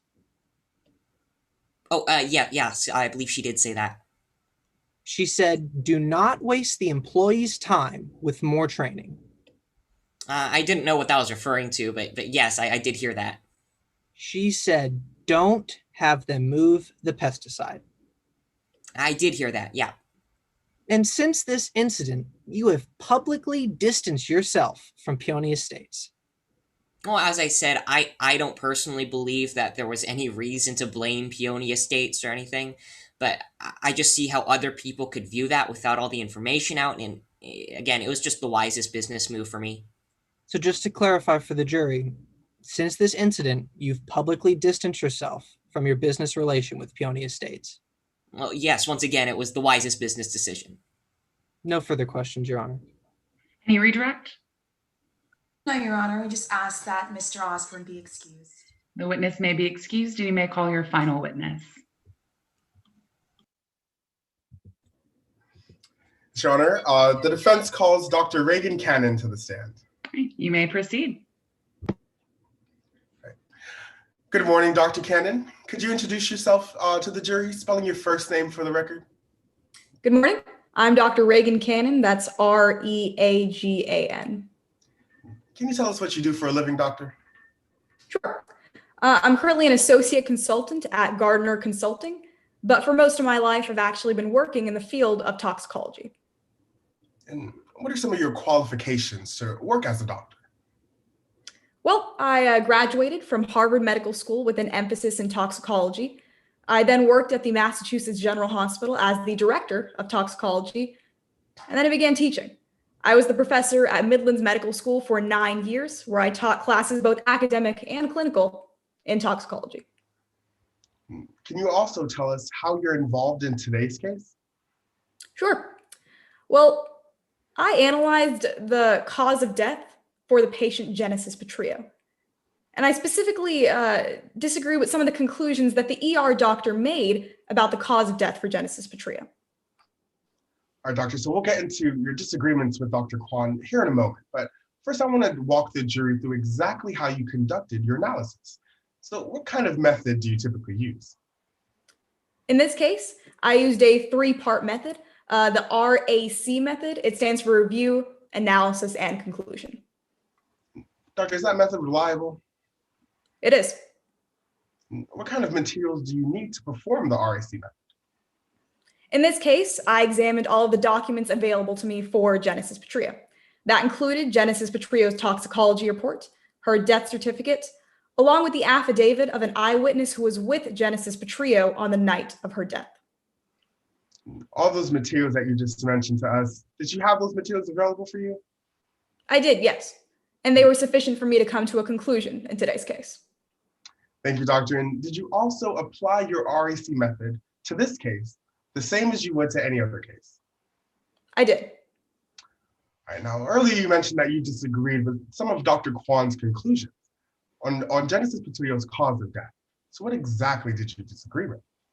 Well, to be clear, Dr. Kwan was the emergency room doctor who treated Genesis Petrillo on the night of her death. And Dr. Kwan concluded that Genesis Petrillo died due to pesticide poisoning. However, after I examined all of the documents, the reports, and the affidavit, it became clear to me that the cause of death wasn't that simple. And what do you mean by the cause of death wasn't as simple as just pesticide poisoning? I concluded that the cause of death for Genesis Petrillo was a combination of alcohol poisoning and traces of pesticide. Now, let's break that down for the jury. So can you tell us why you concluded that her cause of death was a combination of alcohol poisoning and pesticides? Well, on the night of her death, Genesis Petrillo drank an excessive amount of alcohol. And we found that the excessive amount of alcohol in her system actually reacted with these traces of pesticide in her system. And it was that reaction, that combination, that led to her death. So how was it that you determined that Genesis Petrillo drank an excessive amount of alcohol before she died?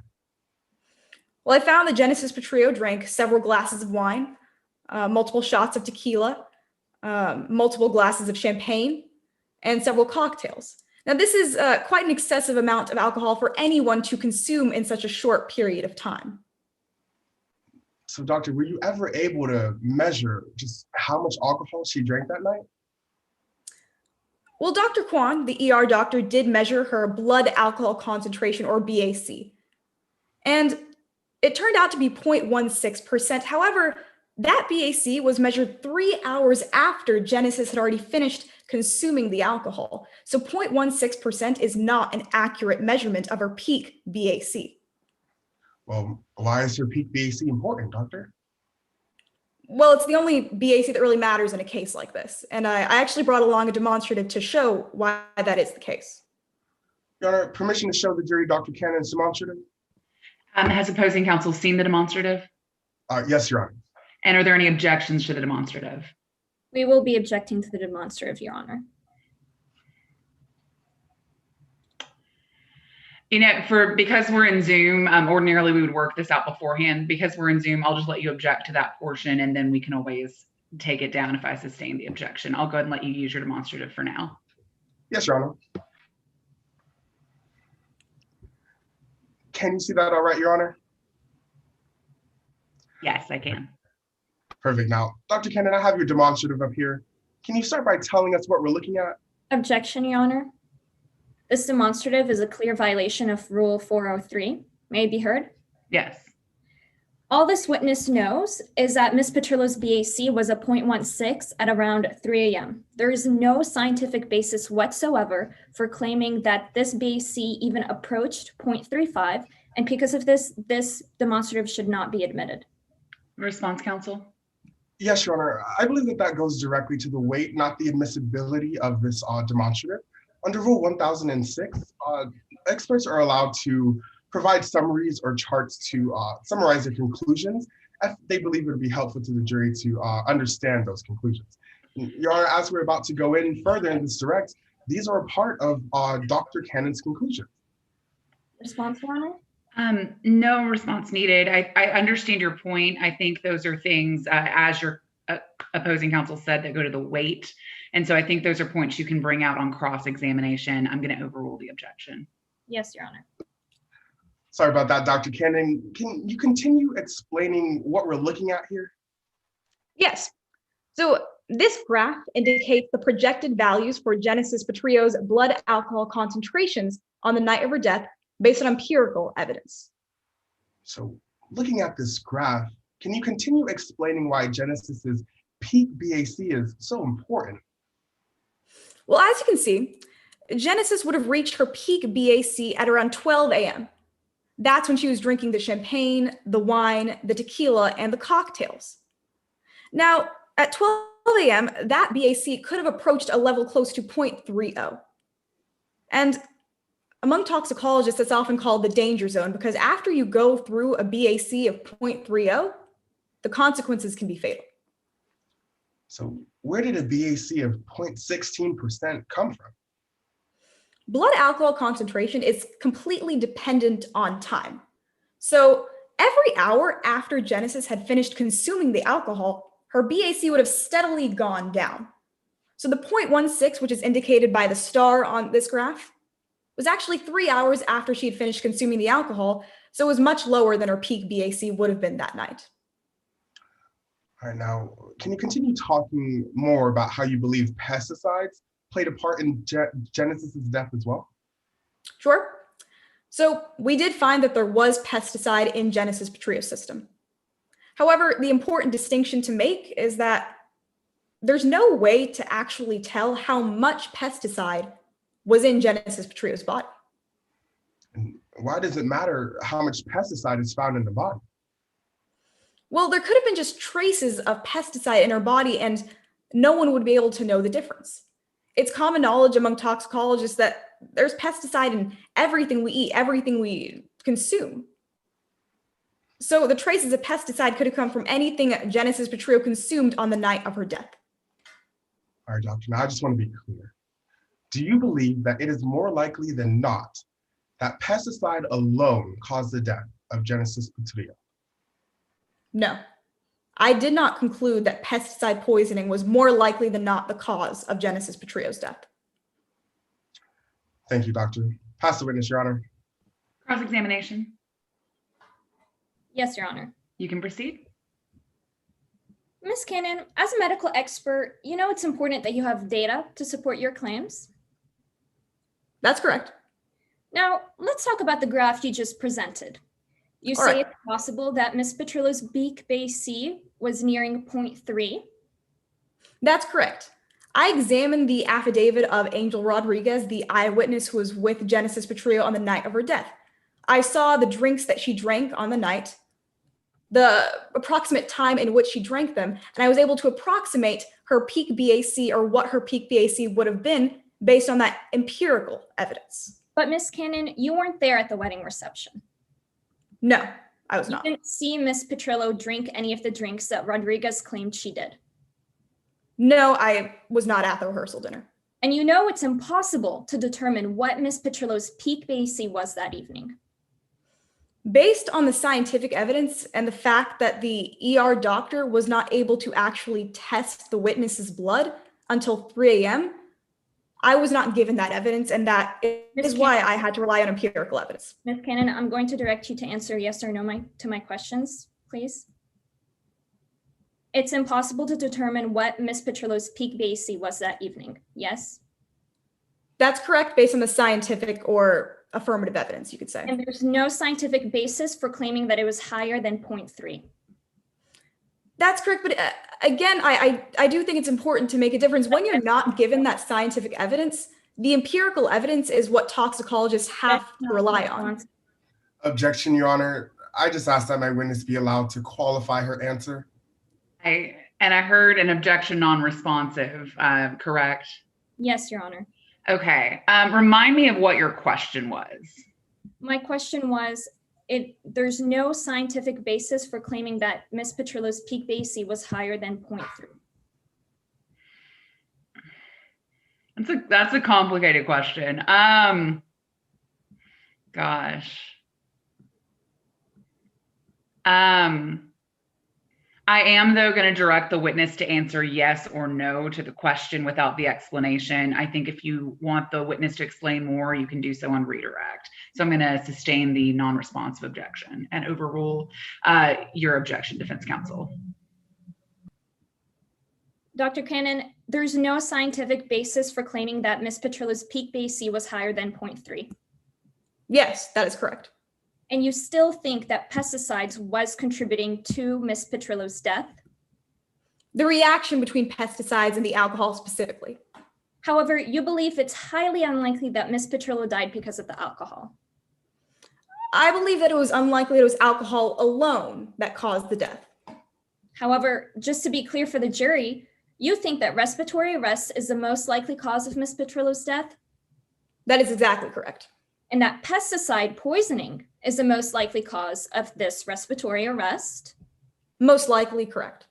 And that the wine produced by Peony Estates is the most likely cause of this pesticide poisoning? Yes. However, again, because it's a complicated issue, there's a difference between most likely and more likely than not. Because there's so many variables and factors in today's case, we had to determine whether pesticide poisoning was the...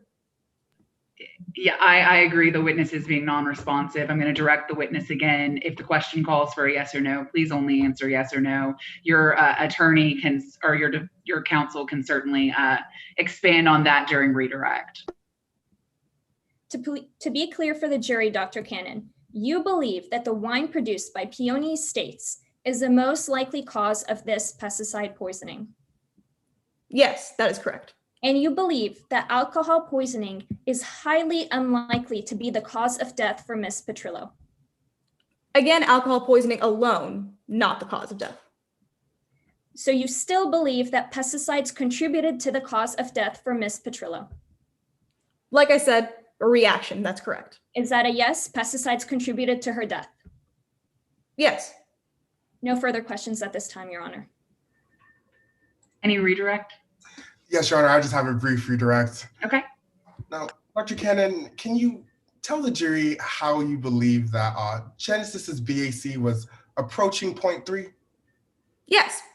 So like I said, I examined the eyewitness statement, and from that statement, I was able to gather the drinks, the alcoholic beverages that Genesis Petrillo drank, Objection. along with the time. These statements are based on hearsay because they're based on out-of-court statements on Angel Rodriguez's account. Are these already in evidence though? Didn't she already talk about this on direct? Yes, Your Honor, she did. But Then I'm going to overrule your objection because it's untimely. Yes, Your Honor. Sorry about that, Doctor. Can you continue explaining your answer? Yes. So like I said, I saw the alcoholic beverages that Genesis Petrillo drank, along with the times at which she drank them. From that evidence of what actually happened on the night of Genesis Petrillo's death, it's quite easy to actually approximate the blood alcohol concentration of a specific patient. Thank you, Doctor. Pass the witness, Your Honor. Can you recross? Brief recross, Your Honor. Okay. Dr. Cannon, you say it's easy to approximate the BAC of a particular individual? Based on empirical evidence, that's correct. But you're aware that this is based on many individual factors? Of course. And there's still no scientific basis for claiming that it neared 0.3? That's correct. No further questions at this time, Your Honor. The witness may step down. Are there any additional witnesses to be called by the defense? The defense has no further witnesses, Your Honor, and we rest our case in chief. All right, great. We're going to take another 5-minute break. Same reminders apply. We are still being live streamed, so I'd recommend turning your cameras and your audio off during this 5-minute break. We'll resume at approximately 12:18. Understood, Your Honor. Thank you.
All right, we have taken our 5-minute break. Are the parties ready to proceed with closing argument? Yes, Your Honor. Plaintiff is ready to proceed. Okay, great. We'll now hear closing arguments in this matter. Everyone should switch back to speaker view for the closing arguments. And plaintiff's counsel, you can go ahead and proceed. Yes, Your Honor. May it please the court, opposing counsel, members of the jury. Nothing else matters. Those aren't my words.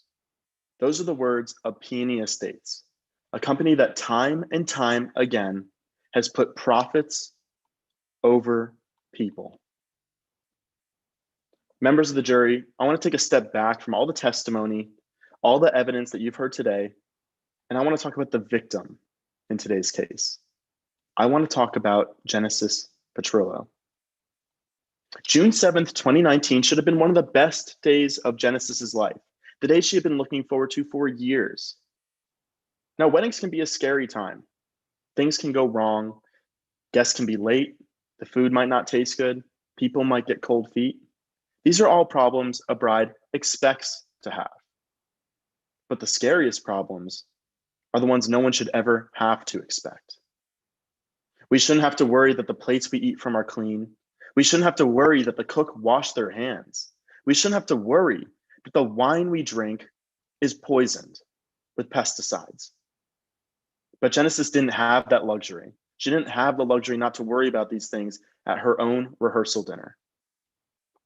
When Genesis took the 2019 Cara wine from Harper Martini, she had no reason to expect that that same wine would kill her just before she could marry the love of her life.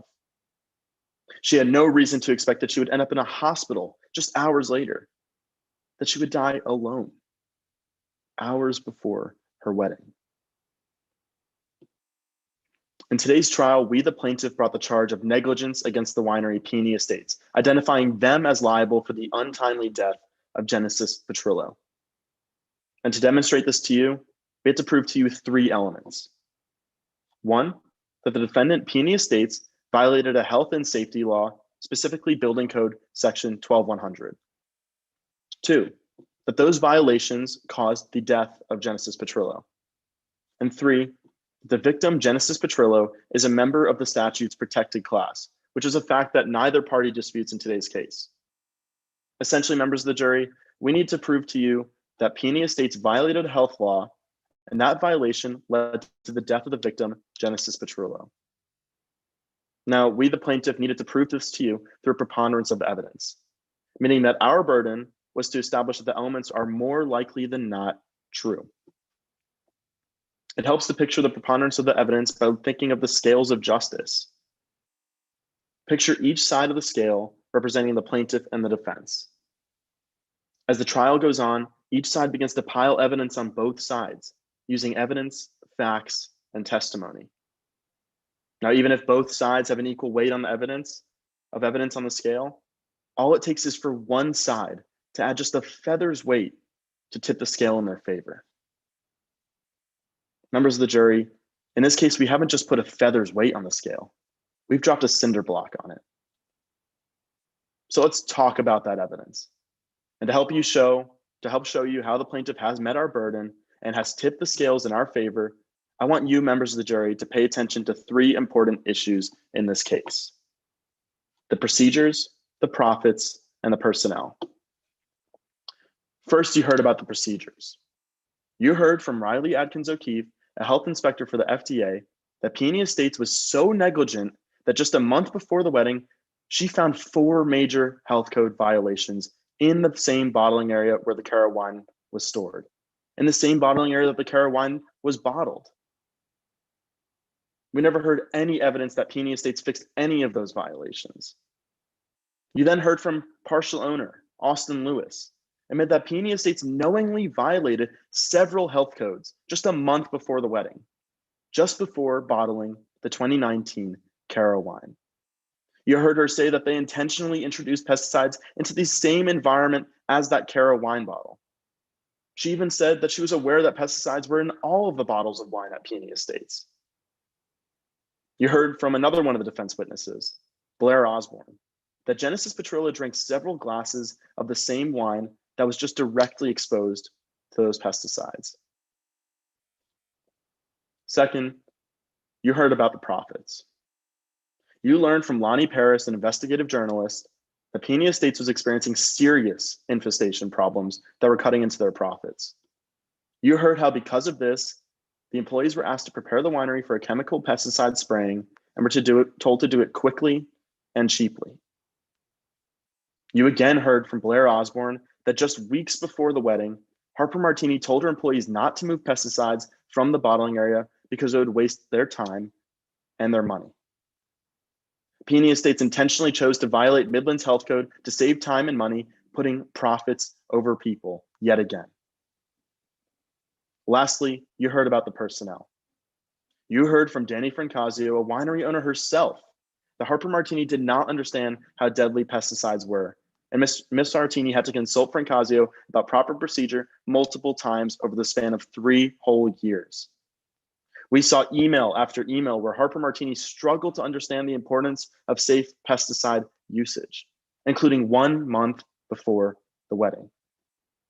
You heard Dr. Cannon, a witness from the defense, try to say that alcohol poisoning was a possible cause of death for Genesis Petroleum.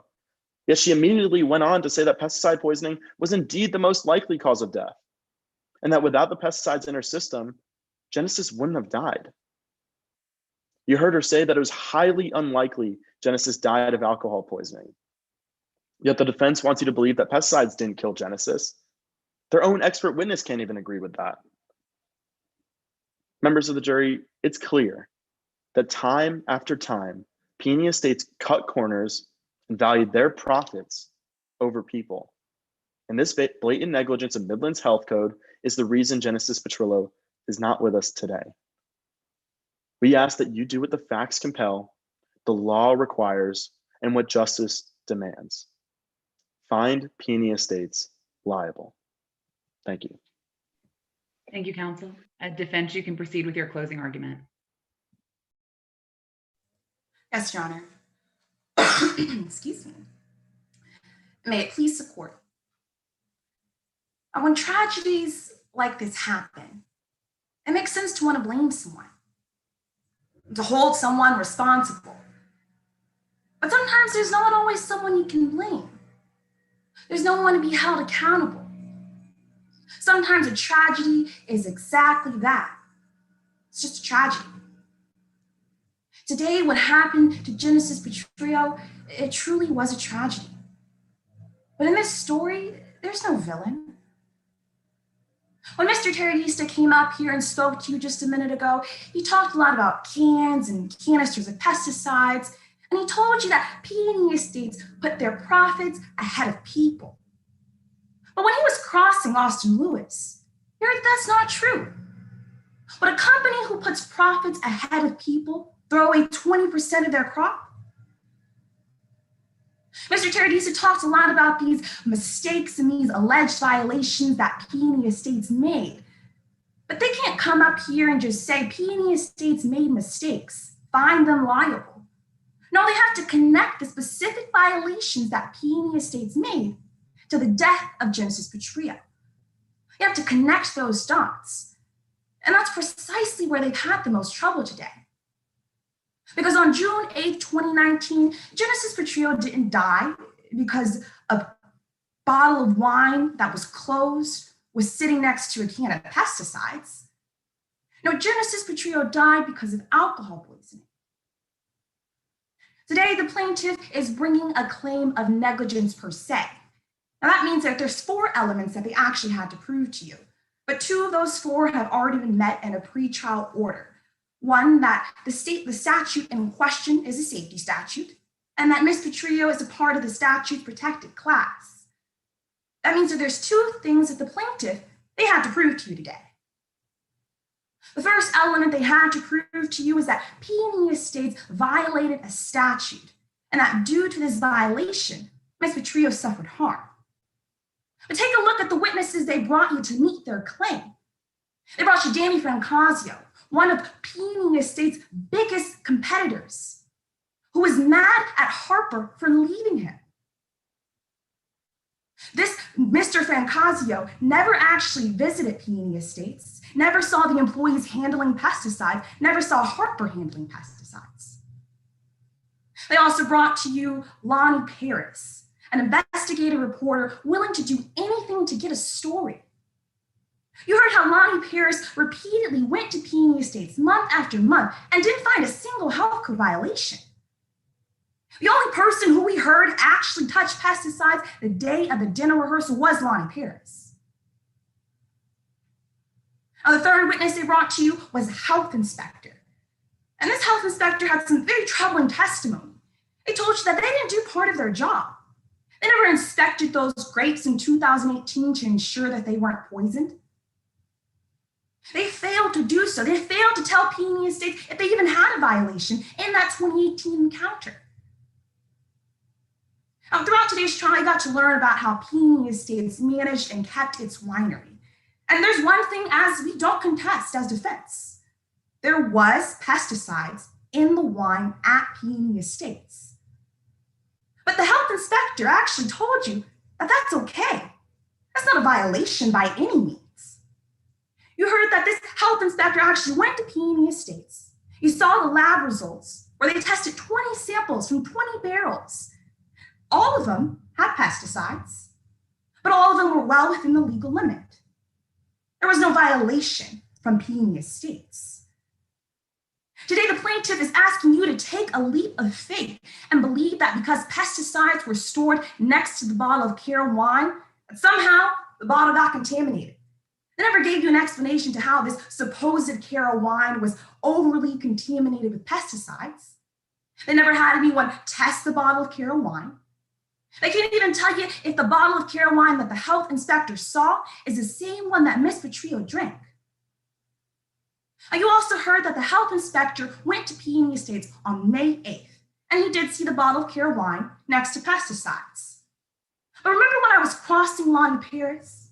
Lonnie Paris went the next day on May 9th, saw a Cara bottle, but no pesticides. That's because all of they followed what the health inspector told them. They threw those pesticides away. They threw that bottle of Cara wine away. The plaintiff can't come up here and tell you it's the same bottle. They have no proof of that. You've heard that after Peony Estates realized they made violations over the years, they immediately fixed them. There's no proof that they didn't. Now, even if you do believe that Peony Estates made some sort of violation in today's case, the plaintiff has still only met part of their burden. They have to prove that because of the violations, Genesis Petrillo suffered harm, the exact kind of harm that the statute was intended to protect against, meaning that Genesis Petrillo died due to excess pesticides in her body. But you've heard no evidence from the plaintiff talking about that. They didn't bring you an expert. You heard exactly what happened to Genesis Petrillo. She died from alcohol poisoning. You heard that Dr. Cannon actually took all considerations necessary. You heard how much Genesis drank that night. She had tequila shots, she had cocktail, she had most of the bottle of Cara wine. But when this alcohol poisoning was in her system, when she had alcohol poisoning, she had pesticides in her system. That made alcohol poisoning appear worse, her symptoms more exaggerated, and it caused her to go into respiratory arrest. Now, as defense, we didn't have a burden of proof to you today. Today, it's not about the evidence we both bring. It's about the evidence plaintiff brings. As defense, we didn't have to bring any witness, any testimony, but we chose to tell you and explain to you the tragedy and what actually happened to Miss Petrillo. Because what happened to Miss Petrillo on June 8th, it truly was a tragedy. Peony Estates is not at fault. Now, no matter how much I get up here and I talk, I don't have the power of choice. It's up to you guys. It's up to you to decide if plaintiffs met their burden by a preponderance of the evidence, or more likely than not, that Peony Estates is liable for negligence per se. But after you look at the evidence they brought you, the holes in their story start to line up. You see that they're telling you the wrong story. Find Peony Estates not liable. Thank you. Thank you, counsel. Plaintiff, do you have any rebuttal? Yes, Your Honor. All right, you can proceed. Members of the jury, the defense told you that not every story has a villain.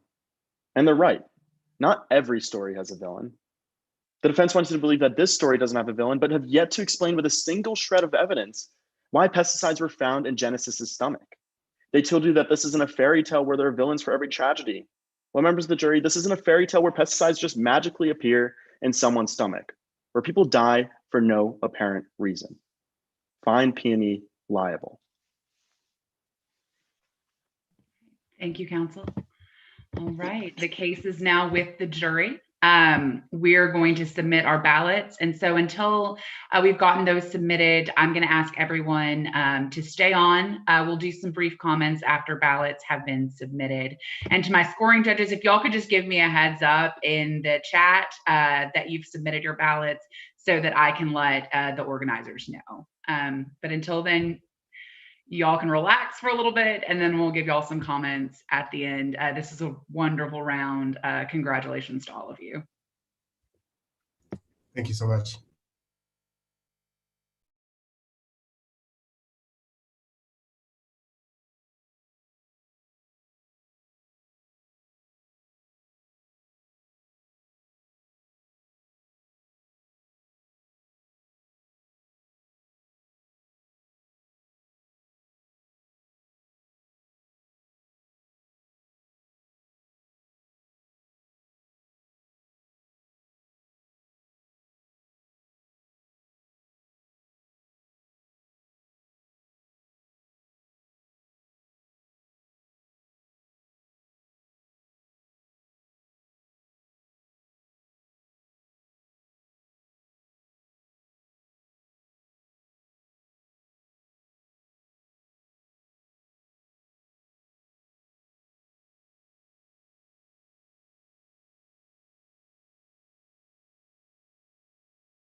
All right, our ballots are in, so we can now give y'all some comments and then let you go grab some lunch before the next round. I'm going to try to save my power cord from falling over.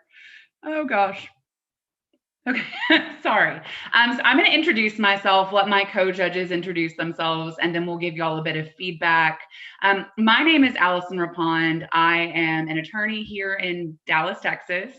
And the cool thing about this virtual format is that I can judge all from my house in Dallas instead of having to go to Waco. But I have been practicing law for 7 years now. I've done a little bit of everything. I've been a plaintiff's lawyer. I've been a defense lawyer. So I've been in both of your seats. Deal a lot with cases involving BAC analyses in my current practice. I'm an attorney at Heartline Barger, where I do kind of general civil defense litigation. A lot of my work is in the personal injury premises liability context, but I do handle other cases as well. I just want to say, and I'll give you all more feedback on this. This was a fantastic round. I'm so impressed by all of you.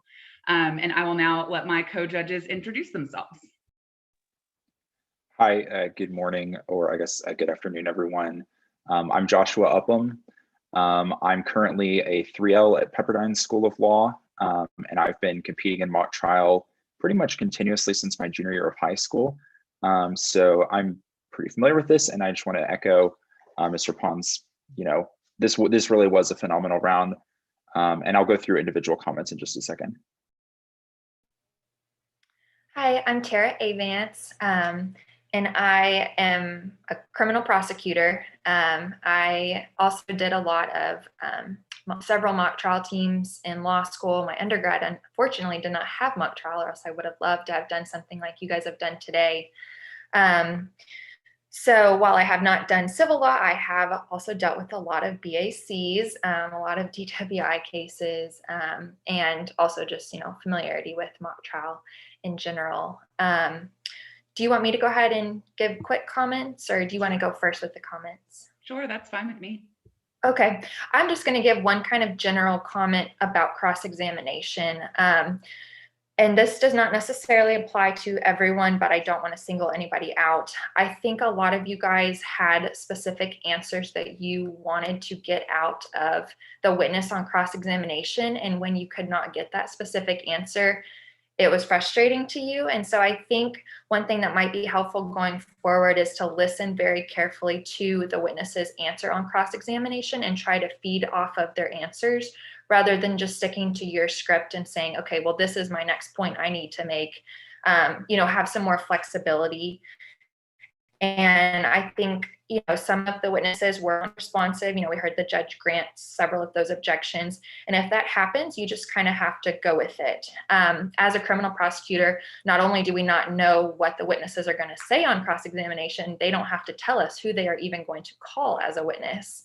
And so we fly by the seat of our pants all the time on cross-examination. We don't know if the defendant will testify or not. And so I think it's just a good skill to practice, and something that may not come naturally, but does, the more times that you cross-examine different witnesses. But otherwise, you guys did a great job. And I will just say that I judged a law school virtual competition recently, and I thought both of these teams were better than the two teams that I saw in that competition. I'll go ahead and go next if that's okay. And I also failed to mention I coach a team, and y'all could fit in easily with any of my law students. I coach at SMU Law School, went to Baylor Law School, did some mock trial there, did some moot court, and so I've been in your shoes. One thing I do want to, and this is not obviously for this competition, you cannot fix this in this competition, but plaintiff's counsel, I've been in your chair. You have got to find a way to introduce information about Genesis. Petrillo, I don't know which pronunciation is correct. I should not just be hearing about your decedent in opening and closing. And so y'all might want to consider for regionals, introducing some different witnesses. You are also going to need to call an expert. You're just going to have to do it, in my opinion, because you have to prove cause of death, and you cannot do that with these fact witnesses. You can establish that this winery is the worst winery in the world, but if you can't go the next level and show that's why Genesis died, then you can't prove your case. And I know proving your case isn't what this is about, but when you have attorney judges, that's what they're going to look for is, are they calling the right witnesses to get that information across? You're all amazing advocates. I just think you could go to the next level if you have the witnesses and the documentary evidence to prove up the elements in your case, because I think there's just a little bit lacking there. Fortunately, that's something, if you take my advice, you can fix before you compete in regionals. And it's something I would suggest y'all fix, just because you've got to make us know who the individual we're supposed to be awarding this finding of liability for. We have to know who that person is. We have to like them. And so you might have to call a witness that feels useless to your case. You might have to call the fiance, and the fiance might not be able to help you in a lot of respects, but the fiance is going to get out how much they love Genesis, how great a person Genesis was. I think you call your expert, your doctor, and then I think you call whatever the best witness is to establish that this winery was negligent. And I think that's maybe a better case for y'all. I'm not scoring, so you don't have to worry about my thoughts on this, but that's just something I thought that would help y'all in particular as you prepare for regional competition. Just a couple of small things. I mean, everybody, like, I don't have a lot negative to say. I think you all truly did just kill it across the board. I would have a very hard time picking a winner in this round. I think you both had very good themes. I think you did a great job of kind of playing with the other side's theme, especially in closing, both of our closing attorneys. One recommendation I'll make for the person who plays Dr. Cannon, when they call you Ms. Cannon, you correct them. No, it is Dr. Cannon, because then you're making that attorney look a little bit disrespectful. And I know that wasn't the intention behind it, but if you're crossing a witness with a PhD or a medical doctor, they are always doctor, because in real life, they will immediately correct you, and then you are their enemy from that point forward. So that's one little nitpicky thing. I'm going back through my comments. I haven't submitted them yet. Everybody had a very great conversational tone with their witnesses on direct. You all played off one another well. In particular, I can't see everybody's names. The two who handled, I think, were y'all with the expert? You handled the last witness on plaintiff's side. I especially enjoyed dealing with y'all with objections because you were both very, very knowledgeable. Y'all had great arguments back and forth. In general, you all have a good grasp of evidence for college students. And so just keep studying up on that because it served you very well. Trying to see if there's anything else that I think is important that you need to know. You'll get my comments at the end. Yeah, and I'll agree with the cross-examination points. I think that if you have a witness who's being non-responsive, ask the judge for help. I was glad to help y'all on that point. And so I think that's the way to cut it off. You try a couple of times to say, is that a yes? Or my question is a little simpler than that, yes or no. Try that a couple times. If the witness is still being non-responsive, come to the court. The judge is almost always going to help you on that. Otherwise, like I said, y'all, seriously, such a great round. I wish you all the best in this competition and in future competitions. I have no doubt that both of these teams are going to go very far. I want to start off by echoing what our presiding judge said about talking more about the decedent. I think especially on the plaintiff's case, that's really important to have kind of an emotional punch to your case. I'm going to try to go through real quickly and just kind of highlight things that I thought either stood out that were really good or kind of quick nitpicky things that can be fixed. I chose nitpicky things because it really was a pretty good round overall. For example, in the open, I thought the plaintiff side did a really good job of getting their theme out and saying it a bunch of times in the open. And I thought the defense could have incorporated their theme a little bit more in the open just to make it really clear. Sometimes you kind of almost have to hit the jury over the head with it. But I thought the plaintiff did that in a really good way. To the first witness, Miss Paris, I don't remember the name of the student actually playing that. Great job. The only critique I had is at one point on cross-examination, I think you said your lock-picking tools were something you needed for your job as a journalist. And that just really stood out as strange to me. I think that this is a reasonable inference case, so I might try to come up with maybe a slightly more reasonable reason as to why you would have that, because I don't think of journalists as picking locks that often. For the next witness, Miss Adkins O'Keefe, I really liked your slideshow. I really liked the map of the vineyard. I've seen this case before. I haven't seen the map used that way, and I thought it really kind of solidified for me what you thought went down. And on the cross-examination of that witness, I don't remember who did that, but I thought you had great hypothetical. You had some questions at the beginning about, oh, you don't know if they fixed these problems right after you left. That's great to attack their credibility and show what they don't know. And I thought you had great objections as well. There was back and forth over character evidence. I think I probably would have sustained it for the email, but anytime you get into case law in a competition like this, especially one that's online, I would really strongly considering throwing the case law up on the screen, because as judges, we do have access to the case law, but it's kind of a pain to go and track it down. And especially if you're going back and forth over what the case law itself means, you just say, Your Honor, we have the case law here. Can I put it up on the screen for your reference? Obviously outside the earshot of the jury. Talk to your coaches, but I just finished up at a national competition for a law school mock trial, and some of the teams did that, and I thought it was really effective. For Danny Francasio, I don't know if it's just because we're early in the year or something, but your witness, or your responses on direct came across as a little bit scripted. And I thought that you were much better on cross-examination when it, to me, felt like you had gotten off that script. So that's something that I would try to work on, because I thought your content was really good and I thought your presentation was very good, but it somehow sounded like you knew the answers to the questions before they were asked almost. To the defense case in chief, for Austin Lewis, I started writing down names here, so it doesn't have anything to do with who I thought was better or anything, but Caroline, I saw you. I really like what you're saying, and I really like the content that you get out. The character just really wasn't working for me. And I know that's probably a coaching call that your coach made. I personally thought it was over the top. Other judges probably disagree with me, but I would try to tone it back, because I thought even on cross-examination, you got out of that a little bit more. Yes, I did notice the wine bottles behind you. I gave you a little bit for that, but I would dial back the character just a little bit. For Blair Osborne, Mr. Cameron, I thought you played a really great character. I thought you did a really good job of walking the line between too much and not enough, and it came off as really believable to me.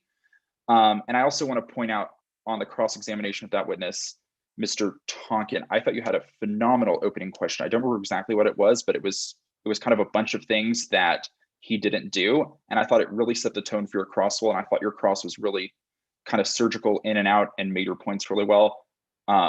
So I just wanted to say I thought you did a great job on that cross. Thank you.